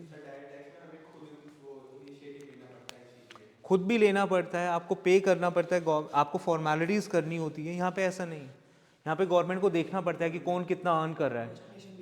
हाँ जी, एग्जैक्टली राइट। अब नाउ लुक एट दिस, अगर मैं बात करूँ फॉर एग्जांपल इसमें चोरी कैसे होती है इनडायरेक्ट टैक्सेस में। फॉर एग्जांपल आप एक मैन्युफैक्चरर है, आप बनाते हैं मार्कर्स बनाते हैं, ठीक है। आपको पता है कि मैं जितने ज़्यादा मार्कर बनाऊंगा और उतने ज़्यादा अपने अकाउंट्स में शो करूंगा तो उन पे टैक्स भी देना पड़ेगा। तो हो सकता है कि आपने 1000 मार्कर बनाए, ठीक है, आपने लेकिन गवर्नमेंट को दिखाया कि 700 ही बनाए, 700, ठीक है। बाकी 300 को भी आप बेचोगे, घर पे रखने के लिए थोड़ी बनाया, 300 को भी सेल करोगे लेकिन कैश में सेल करोगे इसे, समझ आया ना। तो वहाँ टैक्स चोरी वहाँ पर भी है, बट अगेन यहाँ पे जो टैक्स चोरी है वो इतनी बड़ी नहीं है कंपेयर टू डायरेक्ट टैक्सेस वाली चोरी, ठीक है। तो tax collection in case of indirect taxes is easy, काफ़ी इजी रहता है, ठीक है। गवर्नमेंट के लिए इम्प्लीमेंट करना आसान होता है। तो कोई भी गवर्नमेंट क्या चाहती है भाई, जल्दी जल्दी टैक्स मिल जाए, है ना। तो normally in every country, specially in the developing economies, indirect taxes का वेट हमेशा ज़्यादा होता है और डायरेक्ट टैक्सेस का वेट कम होता है। इवन इन कलेक्शंस आप देखें, इनडायरेक्ट टैक्सेस के collections are much higher compare to direct taxes collection. अब ये पिक्चर समझ आई, ठीक है। होना क्या चाहिए, डायरेक्ट टैक्सेस का कलेक्शन ज़्यादा होना चाहिए compare to indirect, but government को एक तो कन्वीनियंट है, गवर्नमेंट के लिए कन्वीनियंट भी है ना इनडायरेक्ट टैक्सेस को लगाना। गवर्नमेंट ने बोला, जीएसटी काउंसिल की मीटिंग हुई, गुड्स एंड सर्विसेज काउंसिल की मीटिंग हुई, गवर्नमेंट ने कहा कि देखो we were charging 12%, now we will charge 18% GST, सीधा 6% टैक्स बढ़ा दिया। तो क्या होगा, जैसे इंप्लीमेंट हुआ अब आपको 6% एक्स्ट्रा टैक्स देना पड़ेगा इस पर, आपको रियलाइज भी नहीं होगा, गवर्नमेंट के पास टैक्स चला गया। दैट्स हाउ वी सी, ठीक है। तो that's how we look at these indirect and direct taxes. But yes, कोशिश गवर्नमेंट की हमेशा होती है कि जैसे जैसे आप एक अच्छी इकॉनमी बनेंगे, जैसे जैसे आप डेवलपिंग इकॉनमी से, इमर्जिंग इकॉनमी से डेवलप्ड इकॉनमी के पाथ पे जाएंगे, तो इम्पॉर्टेंट हो जाता है कि डायरेक्ट टैक्सेस पर भी आप कवरेज उसका बढ़ाएं। क्लियर? ओके, नाउ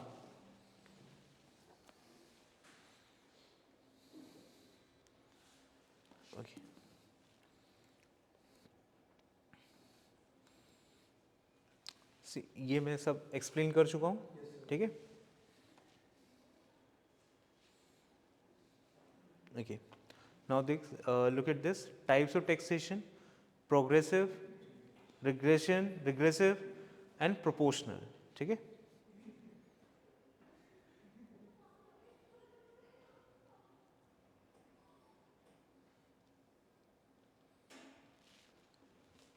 मेनली आपके लिए प्रोग्रेसिव एंड रिग्रेसिव को समझना ज़रूरी था, and I told about these taxes. आप प्रोपोर्शनल टैक्सेस को देख सकते हैं, no change in the marginal rate of taxes. Although हमारी कंट्री में ये taxes to some extent exist नहीं करते, ठीक है। इनकम टैक्स बेसिकली सिर्फ पूरी तरह से प्रोग्रेसिव भी नहीं है और पूरी तरह से रिग्रेसिव भी नहीं है, आई मीन पूरी तरह से प्रोग्रेसिव नहीं है, आप ही कह सकते हैं। क्या, मैं एक एग्जाम्पल देता हूँ, समझ आ रहा है, राइट? ओके, देखिए, now look at this example. मान लीजिए गवर्नमेंट आपसे कहती है कि देखिए आप अगर 2.5 लाख तक अर्न करते हैं, कितना, 2.5 लाख तक, तो हम आपसे कोई टैक्स नहीं लेंगे, ठीक है। लेकिन अगर आप 2.5 लाख से ऊपर अर्न करते हैं, कितना ऊपर, 5 लाख तक, तो हम आपसे 5% टैक्स ले लेंगे। इसका मतलब देखो, पहले 2.5 लाख पर कोई टैक्स नहीं लगा, बाद वाले 2.5 लाख पे कितना लगा, 5%। इसे बोलते हैं स्लैब रेट, राइट। अब अगर आप 5 लाख से ज़्यादा अर्न करते हैं बट 10 लाख तक अर्न करते हैं, तो 20%, ठीक है, 20%। तो देखो, अगर आप 10 लाख तक अर्न कर रहे हैं तो क्या होगा, पहले वाले 2.5 लाख पर कोई टैक्स नहीं, बाद वाले 2.5 पर 5%। बाद वाले 5 लाख पर 20%। एंड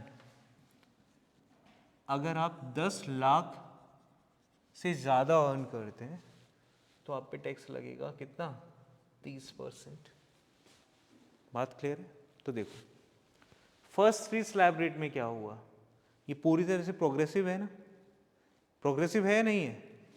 इवन हाँ यहाँ तक भी प्रोग्रेसिव है, ठीक है, कि जब कम इनकम थी तो कम टैक्स लग रहा था, इनकम जैसे जैसे आपकी हाई हो रही है टैक्स भी आपके हाई हो रहे हैं। प्रोग्रेसिव है, बिल्कुल परफेक्ट एग्जाम्पल। बट 10 लाख के बाद आप कितना भी अर्न कर लो, उस एक्स्ट्रा पे 10 लाख से ऊपर पे टैक्स कितना रहेगा? 30%। तो इसका मतलब है 10 लाख के ऊपर प्रोग्रेसिव नहीं है, 10 लाख के ऊपर प्रोपोर्शनल है। कैसा? प्रोपोर्शनल लिखा है ना, प्रोपोर्शनल टैक्स, ठीक है, प्रोपोर्शनल, प्रोपोर्शनल 10 लाख के ऊपर, ठीक है। गवर्नमेंट को भी लगा देखो गलत है, जो 11 लाख कमा रहा है उसकी एक्स्ट्रा 1 लाख पे हम कितना टैक्स ले रहे हैं? 30%। जो 90 लाख कमा रहा है उसके एक्स्ट्रा 80 लाख पे हम कितना टैक्स ले रहे हैं? 30%। तो इसका मतलब है कहीं कुछ हद तक हम दोनों को एक जैसा ट्रीट कर रहे हैं, परसेंटेज टर्म में एक जैसा ट्रीट कर रहे हैं ना। तो गवर्नमेंट ने बोला नहीं देखो हम इसको और प्रोग्रेसिव बनाते हैं, इसको थोड़ा और अच्छा बनाते हैं, ठीक है। तो गवर्नमेंट ने बोला देखो कोई बात नहीं, क्योंकि आप बहुत ज़्यादा कमा रहे हैं ना, जो 90 लाख अर्न कर रहा है, तो गवर्नमेंट ने कहा देखो आप क्योंकि आप 90 लाख कमा रहे हो ना, तो आप जो टैक्स आपका इसके हिसाब से होगा वो तो आप दोगे ही दोगे, बट आपके ऊपर एक टैक्स के ऊपर भी टैक्स लग जाएगा, टैक्स ऑन टैक्स, जिसे कहते हैं सरचार्ज। अलग अलग है, 50 लाख अबोव है, 1 CR, 2 CR, 5 CR above, right? समझ आया? ठीक है। हाँ, दूसरा पर्सन जो 11 लाख कमा रहा है तो गवर्नमेंट कह रही कोई बात नहीं, 11 लाख कमा रहे हो ना तो आपके ऊपर सरचार्ज नहीं है। तो सरचार्ज का कॉन्सेप्ट क्यों आया? सरचार्ज का कॉन्सेप्ट इसलिए आया क्योंकि कुछ जो लोग जिनकी वेल्थ काफ़ी है, जिनके पास बहुत अच्छी इनकम है, उनके ऊपर टैक्स के ऊपर भी टैक्स लगा दी, ठीक है। तो इसका मतलब है डायरेक्ट टैक्सेस प्योरली कैसे हैं? प्रोग्रेसिव नेचर के, अगर सरचार्ज को भी इंट्रोड्यूस कर दिया जाए। ये सुनो, क्लियर है? बहुत सारी चीज़ें, अभी तो मैं थियरी इसलिए पढ़ा रहा हूँ क्योंकि आपको पहले थियरी का बेस क्लियर हो। हाँ जी, sorry I don't get it. हाँ बिल्कुल अप्लाइड है, हमारे यहाँ सरचार्जेस हैं, इवन काफ़ी हैं सरचार्जेस। अभी करंट गवर्नमेंट ने सरचार्जेस को काफ़ी एग्रेसिवली बढ़ाया है हमारे यहाँ पर, ठीक है। पहले होता था 1 CR से जिनकी कम इनकम होती थी उनको सरचार्जेस नहीं देने पड़ते थे, अब 50 लाख के ऊपर भी है, 1 CR के ऊपर भी है, 2 CR के ऊपर भी है, यानी 2 करोड़ से, यानी आपके सरचार्ज बढ़ते रहेंगे, ठीक है। तो आई होप ये सब क्लियर है, अच्छे से क्लियर है। जिसकी फिक्स मतलब मैं समझा नहीं। सर किसी की अगर फिक्स नहीं होगी इनकम तो उस पे कैसे लगेगा सरचार्ज? फिक्स मतलब कैसे? सर जैसे किसी साल इसने 1 करोड़ कमाया, दूसरे साल हाँ वो तो होगा ही, हम ये अज्यूम ही नहीं कर रहे हैं कि इनकम सेम है। हमने तो ये बात की कि अगर किसी ने एक साल मान लीजिए बहुत अच्छा कमाया, मान लीजिए दिस पर्सन अर्न 90 लाख, तो उसको एक साल सरचार्ज देना पड़ेगा। अगले साल हो सकता है 10 लाख ही कमाए तो उसको सरचार्ज नहीं देना पड़ेगा। टैक्स इंसिडेंट हर साल का अलग डिसाइड होता है, अभी मैं आऊँगा उस पर धीरे धीरे, ठीक है। एक साल हो सकता है कि मुझे टैक्स देना ही ना पड़े, अगले साल मुझसे टैक्स ले लिया जाए, अगले साल उससे ज़्यादा टैक्स ले लिया जाए, अगले साल उसके हो सकता है टैक्स बिल्कुल ना देना पड़े। हाँ जी, इनकम चेंज होगी, रूल्स चेंज होंगे, हर साल की इनकम चेंज होगी, उसके रूल्स चेंज होंगे, तो उस पर टैक्सेशन लाइबिलिटी भी डेफिनेटली चेंज होगी। बात क्लियर है आप लोगों को? ये सारी चीज़ें क्लियर हैं, ठीक है। तो 2 मिनट का ब्रेक लेते हैं, पॉज लेते हैं, तो आप प्रोसेस कर लो जो भी हमने चीज़ें पढ़ी हैं, ठीक है, फिर हम आगे चलते हैं इससे, ठीक है। क्योंकि आई अंडरस्टैंड 2 घंटे की क्लास होती है तो प्रोसेस करना भी ज़रूरी है ना कि कितना क्या पढ़ा है। तो मैं आपकी स्लाइड एक बार मूव कर देता हूँ। हमने देखा टैक्स की डेफिनेशन, टैक्स क्यों कंपल्सरी, हमने ये भी देखा सुन लो, हमने देखा टेक्स्ट क्या होता है, फिर हमने टेक्स्ट की डेफिनेशन देखी, फिर मैंने ये बताया कि टेक्स्ट क्यों ज़रूरी है, ठीक है, एग्जाम्पल दिया आपको कुछ, फिर गवर्नमेंट को ही टैक्स देना क्यों ज़रूरी है, कलेक्टिव सोसाइटी क्यों नहीं बना सकते, उसका रीज़न मैंने बताया कि डंडा पावर नहीं है कलेक्टिव सोसाइटी के पास। फिर मैंने डायरेक्ट एंड इनडायरेक्ट टैक्सेस को एक्सप्लेन किया, इनके नेचर एक्सप्लेन किए, इनके साथ डाउन साइड क्या है, इनके साथ मेजर इशू क्या है, इनके एडवांटेजेस क्या हैं, वो मैंने आपको बताया, ठीक है। मैंने प्रोग्रेसिव रिग्रेसिव बताया आपको एंड प्रोपोर्शनल टैक्सेस बताए, और आपको कुछ हद तक स्लैब रेट भी थोड़ी बहुत बता दी है, बहुत नहीं है, थोड़ी बहुत बताएंगे, ठीक है। तो अभी 2 मिनट का ब्रेक लेते हैं, देन वी विल सी, ठीक है।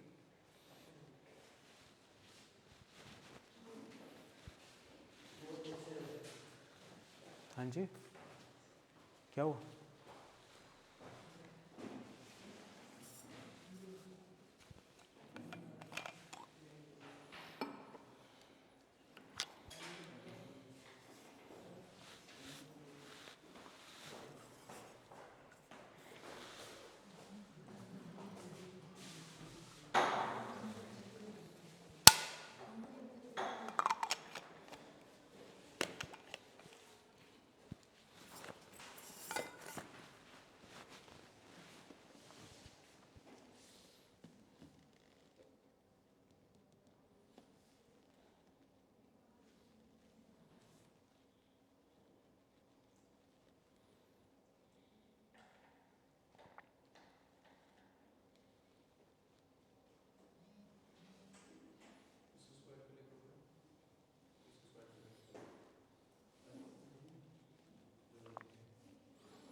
तो लास्ट सेमेस्टर में आपकी कितनी क्लासेस हुई थी?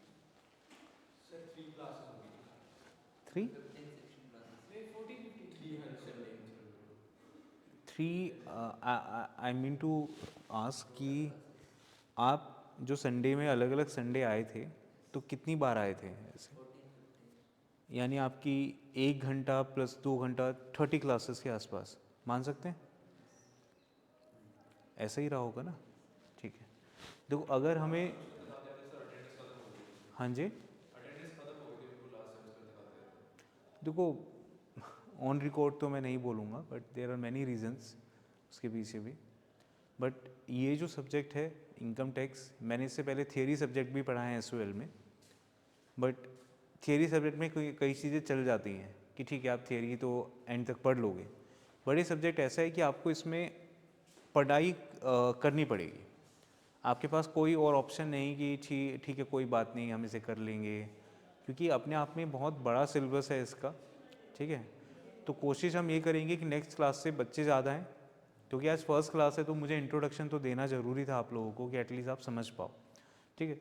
तो मैं ना डायरेक्ट अब इंट्रोडक्शन दूंगा क्योंकि हाफ एन आवर रहता है, तो इंट्रोडक्शन यानी आपको सिलेबस का आइडिया लग जाए, ठीक है, क्योंकि मैंने अभी फॉर्मली सिलेबस स्टार्ट किया नहीं है, मैंने आपको एक टैक्सेशन के बारे में एक इंट्रोडक्शन दे दिया, आपको इनकम टैक्स बता दिया, डायरेक्ट टैक्सेस बता दिए क्या होते हैं, इनडायरेक्ट टैक्सेस बता दिए, दोनों में से कौन टैक्सेस ज़्यादा अच्छे हैं वो बता दिए।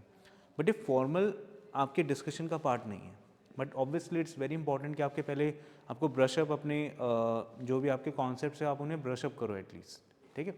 अब मैं आपको सिलेबस दिखाऊंगा, आपको आपका सिलेबस क्या है और किस तरह से हमें पढ़ना है, किस चैप्टर पे सबसे ज़्यादा फोकस रहेगा, वो चीज़ें अब मैं आपको बताने वाला हूँ, ठीक है। तो आप not completely but I would say 70% जो आपका जो ये सिलेबस रहेगा वो 70% तक आपका न्यूमेरिकल बेस्ड होगा, 30% तक इसकी थियरी आती है, ठीक है। ओके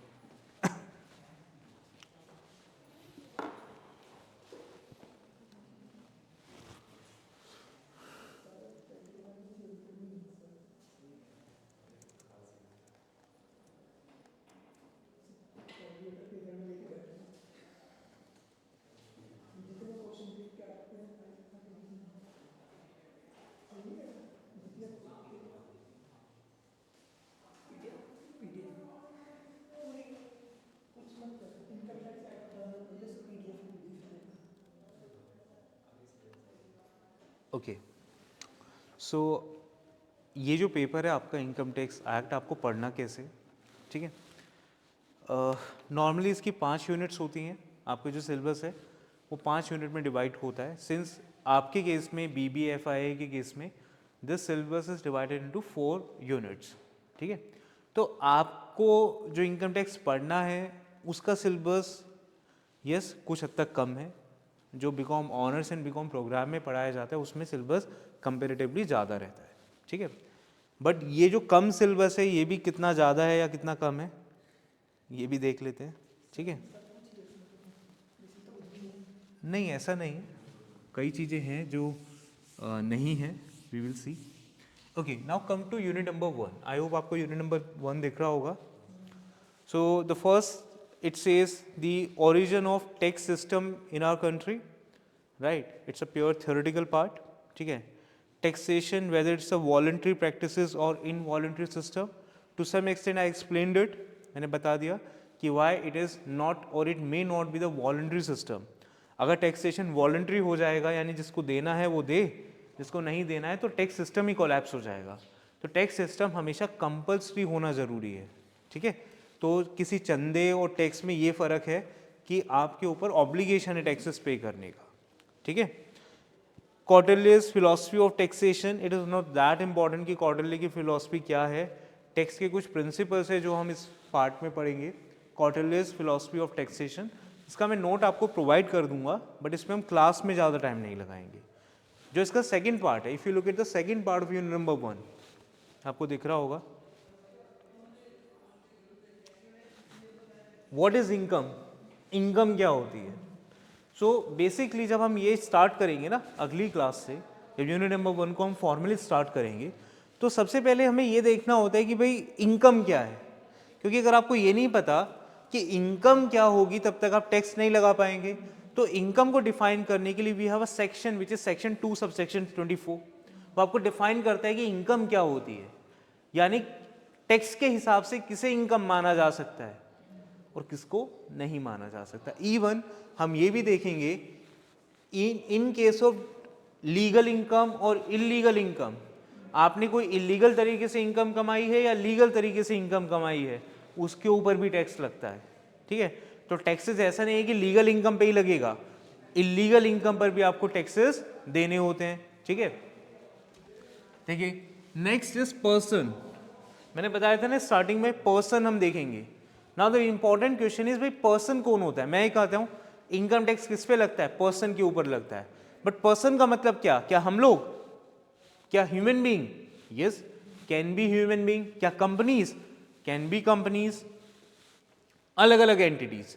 तो बेसिकली पर्सन की डेफिनेशन इंपॉर्टेंट है, एग्जाम पॉइंट ऑफ व्यू से काफी इंपॉर्टेंट है person definition. Then comes to SSC. अब पर्सन्स में भी कई पर्सन्स में भी हो सकता है कुछ लोग जो टैक्स दें या जो क्वालिफाइड टू पे टैक्सेस हैं, और कुछ हो सकता है नहीं टैक्स दें। तो उस बेसिस पर हम उन्हें एसएससी कह सकते हैं या नहीं कह सकते हैं, ठीक है। तो SSC. Come to assessment year.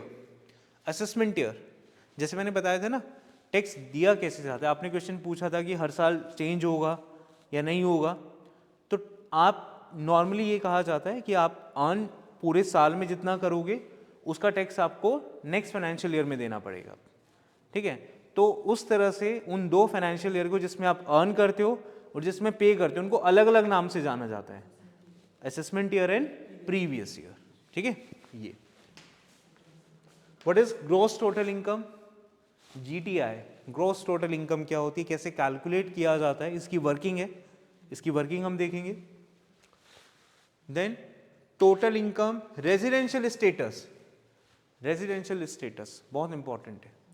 हो सकता है कि आप इस देश के नागरिक हो, आप हमेशा से यहाँ रहते हो सकता है कोई एक ऑस्ट्रेलियन हो जो यहाँ पे आके रह रहा हो 1 साल से 2 साल से। सवाल ये उठता है कि टैक्स का बेसिस क्या होगा। सवाल ये होगा कि क्या उस ऑस्ट्रेलियन को ऑस्ट्रेलिया में टैक्स देना है या इंडिया में टैक्स देना है, या फिर आपको इंडिया में टैक्स देना है या आपको बाहर कहीं जाके टैक्स देना है। यानी आपका रेजिडेंशियल स्टेटस, आप कहाँ रहे पिछले साल, या आपका रेजिडेंशियल स्टेटस क्या था पिछले साल या उससे पहले वाले सालों में, उस पर भी डिपेंड करता है बच्चे कि आपको टैक्स इंडिया में देना है या नहीं देना है। तो उसके लिए आपको क्या पढ़ना पड़ेगा, रेजिडेंशियल स्टेटस पढ़ना पड़ेगा, ठीक है। Come to and its effect and tax incidence. अब से सवाल उठता है कि ठीक है आपको इंडिया में टैक्स पे करना है, बट कौन से वाली इनकम पर, इंडियन इनकम पर या फॉरेन इनकम पर। इंडियन इनकम होती क्या है, फॉरेन इनकम क्या होती है, इसको हम बोलते हैं incidence, incident of income. Section 5 section 6 में हम इसे पढ़ते हैं, ठीक है। तो कहने का मतलब है यूनिट नंबर 1 को हम नेक्स्ट क्लास में डिस्कस करेंगे, ये सारी चीजें हम नेक्स्ट क्लास में डिस्कस करेंगे यूनिट नंबर 1 की, ठीक है। तो am I clear. First unit में हमें क्या देखना है, नहीं छोटे छोटे कॉन्सेप्ट देखने हैं। सबसे पहला सवाल यहाँ से शुरू होता है कि आपको टैक्स देना किस बेस पर है, ठीक है। तो जैसे मैंने बताया रेजिडेंशियल स्टेटस पे देना होता है, बट मैं उसे समझाऊंगा रेजिडेंशियल स्टेटस होता है क्या है, कैसे डिसाइड किया जाता है, उसकी कंडीशंस हैं, कंडीशंस को कैलकुलेट किया जाता है। न्यूमेरिकल एक आपका आएगा एग्जाम में इस तरह का, will have to calculate those things, ठीक है। और उसके बेस पे हम देखेंगे कि क्या इंडियन इनकम क्या होती है, फॉरेन इनकम क्या होती है, ठीक है। तो ये सब हम देखेंगे यूनिट नंबर 1 में, ठीक है। नाउ यूनिट नंबर 2, देखो यूनिट नंबर 2 की अगर मैं बात करूं, अब क्या है, ये कहा गया इनकम टैक्स एक्ट के सेक्शन 4 में, एक्ट है ना, एक्ट के अपने सेक्शंस होते हैं, सब सेक्शंस होते हैं, क्लॉज होते हैं। तो इनकम टैक्स का भी एक सेक्शन है सेक्शन 4।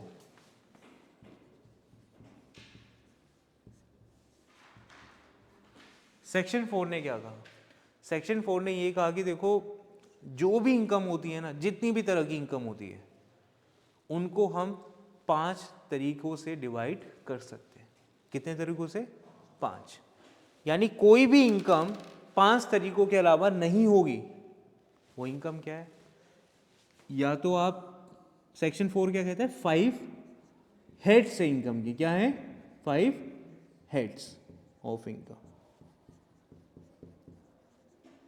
वो हेड्स क्या है, एक एक करके देखते हैं। देखिए जो फर्स्ट हेड है, ये कहा गया कि एक सैलरी इनकम होगी, क्या होगी, सैलरी इनकम। एक हो सकती है, लेट से आपका घर है, घर पे किराया आता हो, भाई आपने किराएदार को रखा है तो किराया आता हो, तो वो भी तो इनकम ही है ना, तो उसे क्या कहेंगे, house property income. We will call it house property income. अब आपका बिजनेस है, आपने एक मैन्युफैक्चरिंग यूनिट शुरू की है, या हो सकता है आप लॉयर हैं या आपका कोचिंग सेंटर है, ठीक है। तो आपकी इनकम आपके बिजनेस या प्रोफेशन से भी हो सकती है, यस और नो।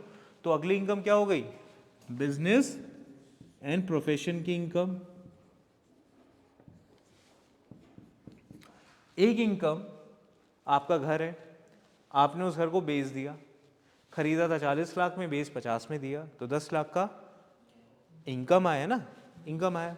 आपके पास शेयर्स थे, शेयर्स आपने 10 रुपए का लिया, 15 रुपए में बेच दिया, इनकम बनी, आपके पास गोल्ड था, ठीक है, आपके पास कुछ बड़ी बड़ी मशीन्स थी वो आपने बेच दी, ठीक है, आपके पास ज्वेलरी थी आपने वो बेच दी, बॉन्ड्स थे वो आपने बेच दिए।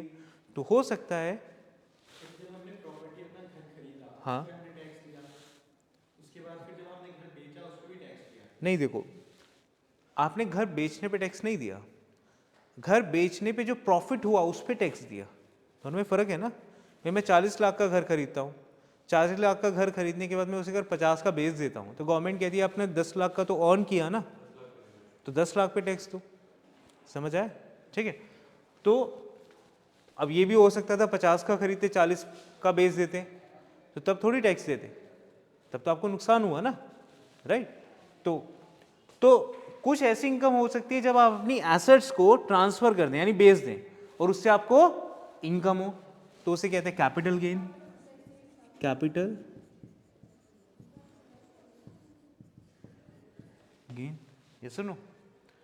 अब ये कहा गया, देखो 4 हेड हो गए ना, अब ये कहा गया कि इसके अलावा दुनिया भर की कोई भी इनकम है जो ना तो यहाँ आती, ना यहाँ आती, ना यहाँ आती, ना यहाँ आती, वो इनकम कहाँ जाएगी? आखिरी वाले हेड में चली जाएगी, ठीक है, आखिरी वाले में। जो भी इनकम अगर चारों में नहीं आ रही तो कहाँ जाएगी? 5वें हेड में। इसे कहा गया IOS, income from other sources, ठीक है। हाँ, तो सेक्शन 4 ने बोला कि हमारे पास 5 तरह की इनकम्स हैं, 5 तरह के हेड्स हैं। जितनी भी इनकम है, जैसे मैं आपको यहाँ पे क्लासेस ले रहा हूँ, ठीक है, मैं आपको संडे को आके क्लास ले रहा हूँ, सवाल ये उठता है ये भी तो कोई इनकम मिलेगी ना मुझे यहाँ से। नाउ द क्वेश्चन इज, जो मुझे इनकम मिलेगी कहाँ आएगी? It could B salary, it could be professional income. भाई देखो हाउस प्रॉपर्टी का तो कोई सेंस ही नहीं बनता, मैं यहाँ पे कुछ बेच भी नहीं रहा, ठीक है, ना ही वो अलग सोर्सेस में जाएगी, ठीक है। तो ये सैलरी इनकम है या नहीं, या ये प्रोफेशनल इनकम है या नहीं, उसको, हाँ जी, क्या प्रोफेशनल होगा? Yes, right answer is professional income होगा। बट कैसे पता लगेगा कि सैलरी नहीं है? तो वो पढ़ना पड़ेगा ना। तो बेसिकली इस यूनिट नंबर 2 में हम देखते हैं salary income, how we calculate salary. Salary को कैलकुलेट कैसे किया जाता है? आपको अपने एम्प्लॉयर से कुछ भी मिले, कुछ भी मिले, जो हम सोच सकते हैं कि एम्प्लॉयर से आपको क्या रेम्यूनरेशन मिल सकता है, क्या इनकम मिल सकती है, क्या बेनिफिट्स मिल सकते हैं, वो सारे टैक्सेशन कैसे होंगे, कैसे उसको ट्रीट किया जाएगा, हम सैलरी में बढ़ रहे हैं। सबसे बड़ा चैप्टर अगर कोई है वो ये है। जब मैं रेगुलर में इसे पढ़ाता हूँ तो कम से कम 1.5 महीना लगता है इसको पूरा कराने में। It's that big chapter, right. But हाँ, हमारी लिमिटेशन है यहाँ पर, तो हम इसे कुछ क्लासेस में ख़त्म करने की कोशिश करेंगे तो प्रेजेंटेशंस के थ्रू वो ज़्यादा स्पीड अप हो पाएगा, ठीक है। नाउ इसी तरह से बच्चे come to this, okay, come to this second, it says house property. जो रेंट मिलता है, रेंट मिलता है, उसका टैक्सेशन कैसे किया जाता है? जितना भी रेंट मिलता है सब पे टैक्स लगा दिया जाता है? हो सकता है, नहीं भी हो सकता। यानी जो सारे रूल्स है ना वो सब हमें देखने हैं, ठीक है। Profit and gain of business यहाँ पे लिखा है ओनली थियरी, ये डिफरेंस है। जब हम बीकॉम ऑनर्स बीकॉम प्रोग्राम पढ़ते हैं तो इसमें हम इसके प्रैक्टिकल भी करते हैं, लेकिन आपको क्या है, आपको इसमें क्या करना है? सिर्फ थियरी, क्योंकि one of the most difficult मैं इसलिए कह रहा हूँ क्योंकि डिफिकल्ट है ये। अगर इसको तबीयत से पढ़ाया जाए, तबीयत से पढ़ा जाए तो मज़ा बहुत आता है, but at the same time technical है काफ़ी। तो आपके लिए यहाँ पे सिर्फ इसको क्या कहा गया? सिर्फ इसकी थियरी पढ़ाई जाएगी, ठीक है। यानी आपकी जो इनकम है आपके बिजनेस से, आपके प्रोफेशन से, उस पर टैक्स कैसे लगता है। मान लीजिए मैं यहाँ से आपसे कुछ कमा के ले जा रहा हूँ, ठीक है, मैंने पूरे आपको 15-20 क्लासेस कराए और मैंने 15-20 क्लासेस का 50,000 रुपये अर्न कर लिया, मान लेते। सवाल ये उठते हैं 50,000 रुपये टैक्स कैसे लगेगा? कुछ रूल्स होंगे टैक्स लगने के, उन रूल्स को कैसे ऑप्ट किया जा सकता है, क्या किया जा सकता है, वो सारे थियरी वाला पार्ट हमें इस यूनिट में देखने को मिलेगा। Now next is capital gain. Capital gain वही वाली बात, मैंने शेयर्स बाय किए, बेच दिए, कितना टैक्स लगेगा? नहीं लगेगा। मैंने घर लिया, बेच दिया, कितना % टैक्स लगेगा? नहीं लगेगा। कब लगेगा, कब नहीं लगेगा? कैपिटल गेन में देखते हैं। Last is income from other sources, इसमें डिविडेंड की इनकम आ जाती है, इसमें गिफ्ट आ जाते हैं, इसमें इंटरेस्ट की इनकम आ जाती है, रिफंड की आ जाती है, हाँ जी, royalty, yes, royalty is a part of this income, ठीक है। तो समझ आया बच्चे, यूनिट नंबर 3 आपको क्लियर है। तो एक तरह से आपको यूनिट नंबर 3 में, सॉरी यूनिट नंबर 2 में सारे के सारे हेड्स पढ़ने हैं, ठीक है। तो आपका सिलेबस में उस हिसाब से बता रहा था कि कम है, क्योंकि जब हम इसको ऑनर्स में या प्रोग्राम में पढ़ते हैं तो सेम चीज को हम 3 यूनिट्स में पढ़ते हैं, समझ आ रहा है। तो ये है कि डिटेलिंग का फर्क है सारा, डिटेल का, ठीक है। नाउ यूनिट नंबर 3 क्या लिखा है, clubbing, set of and deductions. इसमें क्या पढ़ेंगे, कई बार क्या होता है, कई बार हो सकता है कि आपकी इनकम और आपकी वाइफ की इनकम ऐड कर दे गवर्नमेंट, हो सकता है, उसे क्लबिंग ऑफ इनकम कहते हैं। मैं मान लीजिए मेरे पास कुछ पैसा था, मुझे उसकी एफडी करानी थी, 10 लाख रुपए थे। अब मुझे पता है कि मैं अगर उसकी एफडी कराऊंगा तो मुझे इंटरेस्ट मिलेगा 10%, यानी 1 लाख रुपए इंटरेस्ट मिलेगा। मेरे पास ऑलरेडी इतनी अच्छी इनकम है, और अगर मुझे 1 लाख और इंटरेस्ट मिल जाए तो मेरे ऊपर ज़्यादा टैक्स लगेगा ना। मैंने क्या किया, अपनी वाइफ को चुपके से पैसा दिया 10 लाख और बोला कि अपने बैंक में इसकी डिपॉजिट करा दो अपने नाम से। तो यहाँ पे हुआ क्या, यहाँ पे मैंने अपना टैक्स बचाने के लिए अपनी वाइफ को क्या दिए, 10 लाख दिए। अब जो इंटरेस्ट इनकम आएगी वो उनकी आएगी, लेकिन अगर ये पता लगता है, ये स्टैब्लिश हो जाता है कि जो मैंने ट्रांसफर किया था टैक्स बचाने के लिए किया था, तो जो 1 लाख जो मेरी वाइफ की इनकम होगी वो मेरी इनकम मान ली जाएगी। समझ आई बात, ठीक है। ये एक एग्जाम्पल है, बहुत सारी चीजें इसमें।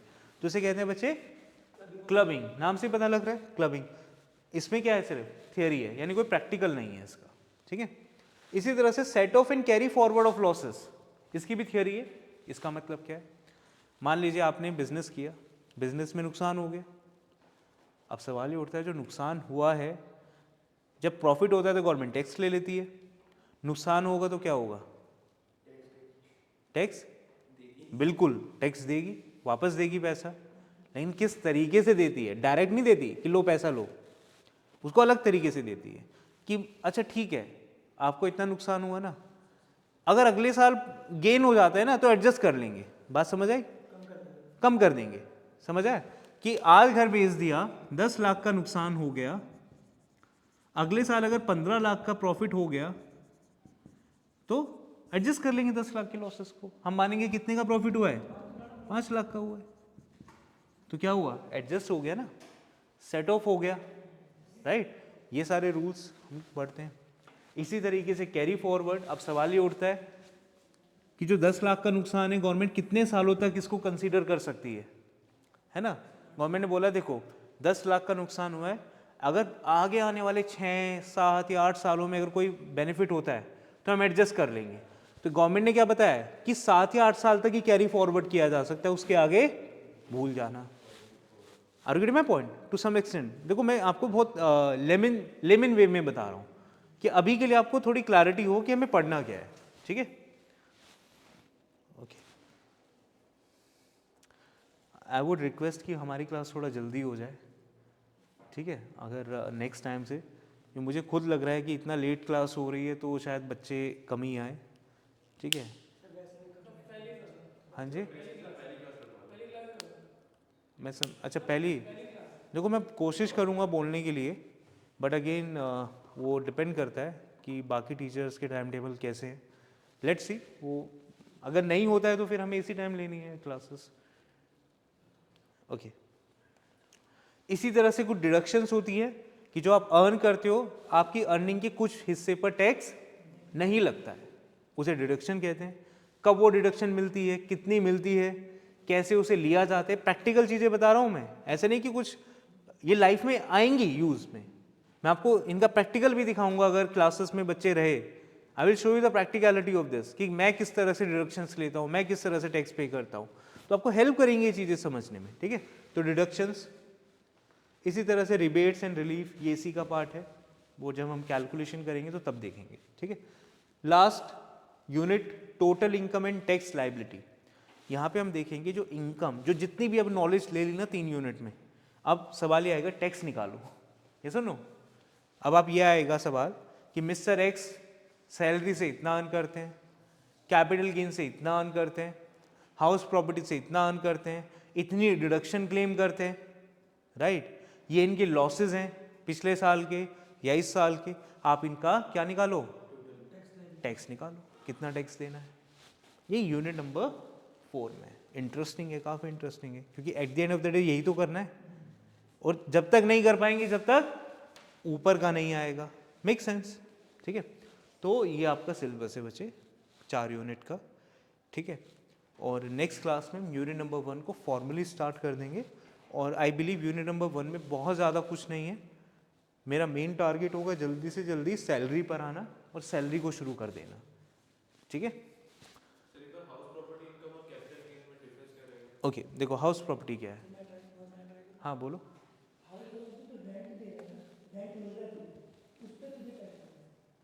उसमें तू सेल कर रहा है किसी प्रॉपर्टी, अपने कुछ भी ट्रांसफर कर रहा है, टाइटल ट्रांसफर कर रहा है, प्रॉपर्टी ओनरशिप ट्रांसफर कर रहा है, उसमें कैपिटल गेन है। प्रॉफिट हुआ है तो कैपिटल गेन है, लॉस हुआ तो सेट ऑफ नहीं है, ठीक है। जो भी पैसा एक्स्ट्रा है उसको देखो सीधी सी बात है, मान लीजिए कि 2023-24 में मेरे पास एक घर था, 11 महीने तक मैंने उसको किराए पे चढ़ा के रखा, मेरे पास किराया आता रहा, तो सवाल ये उठता है जो 11 महीने का किराया है वो कहाँ पे टैक्स होगा, उसको कहाँ करेंगे टैक्स, हाउस प्रॉपर्टी में। अब 12वें महीने मैंने उस प्रॉपर्टी को बेच दिया, 50 लाख का बाय किया था, 52 लाख में बेच दिया, ठीक है। तो प्राइमा फेसी देखने में क्या पता लग रहा है, 2 लाख रुपए का गेन हुआ। तो 2 लाख रुपए का गेन, क्या ये रेंट इनकम है? नहीं, ये बेचने पर मुझे होने वाला प्रॉफिट है, ये सुनो। तो वो कहाँ टैक्स हो जाएगा, कैपिटल गेन। समझ आ गया, ठीक है। तो रेंट वाली इनकम जाती है हमेशा हाउस प्रॉपर्टी में। प्रॉपर्टी को ट्रांसफर, इसमें शेयर्स भी आ जाएंगे, आपके पास शेयर्स हैं, 1500 रुपये का शेयर बाय किया, 3300 रुपये का बेच दिया, तो 1800 रुपये जो 1800 रुपीज़ का जो गेन होगा that will be taxable under capital gain, right. Diamond है, गोल्ड है, सिल्वर है, उसको बेच दिया, टैक्स कैसे लगेगा, that is under capital gain. Clear है। तो आज की क्लास में सबको समझ आया, चीज़ें क्लियर हुई हैं, ठीक है। और कोशिश करो please come in a large number, ठीक है। तो we will meet in the next week and we will do I mean the first unit, ठीक है। So thank you so much you all.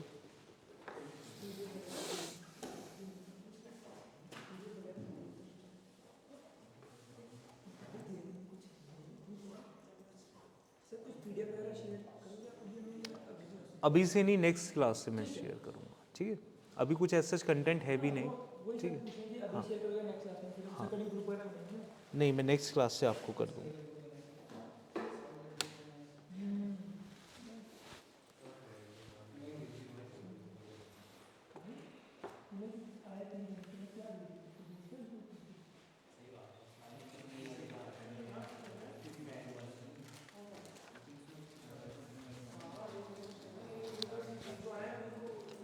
अच्छा, वो बाहर एक सर जो हैं बैठे थे, उनको प्लीज़ बुला लो।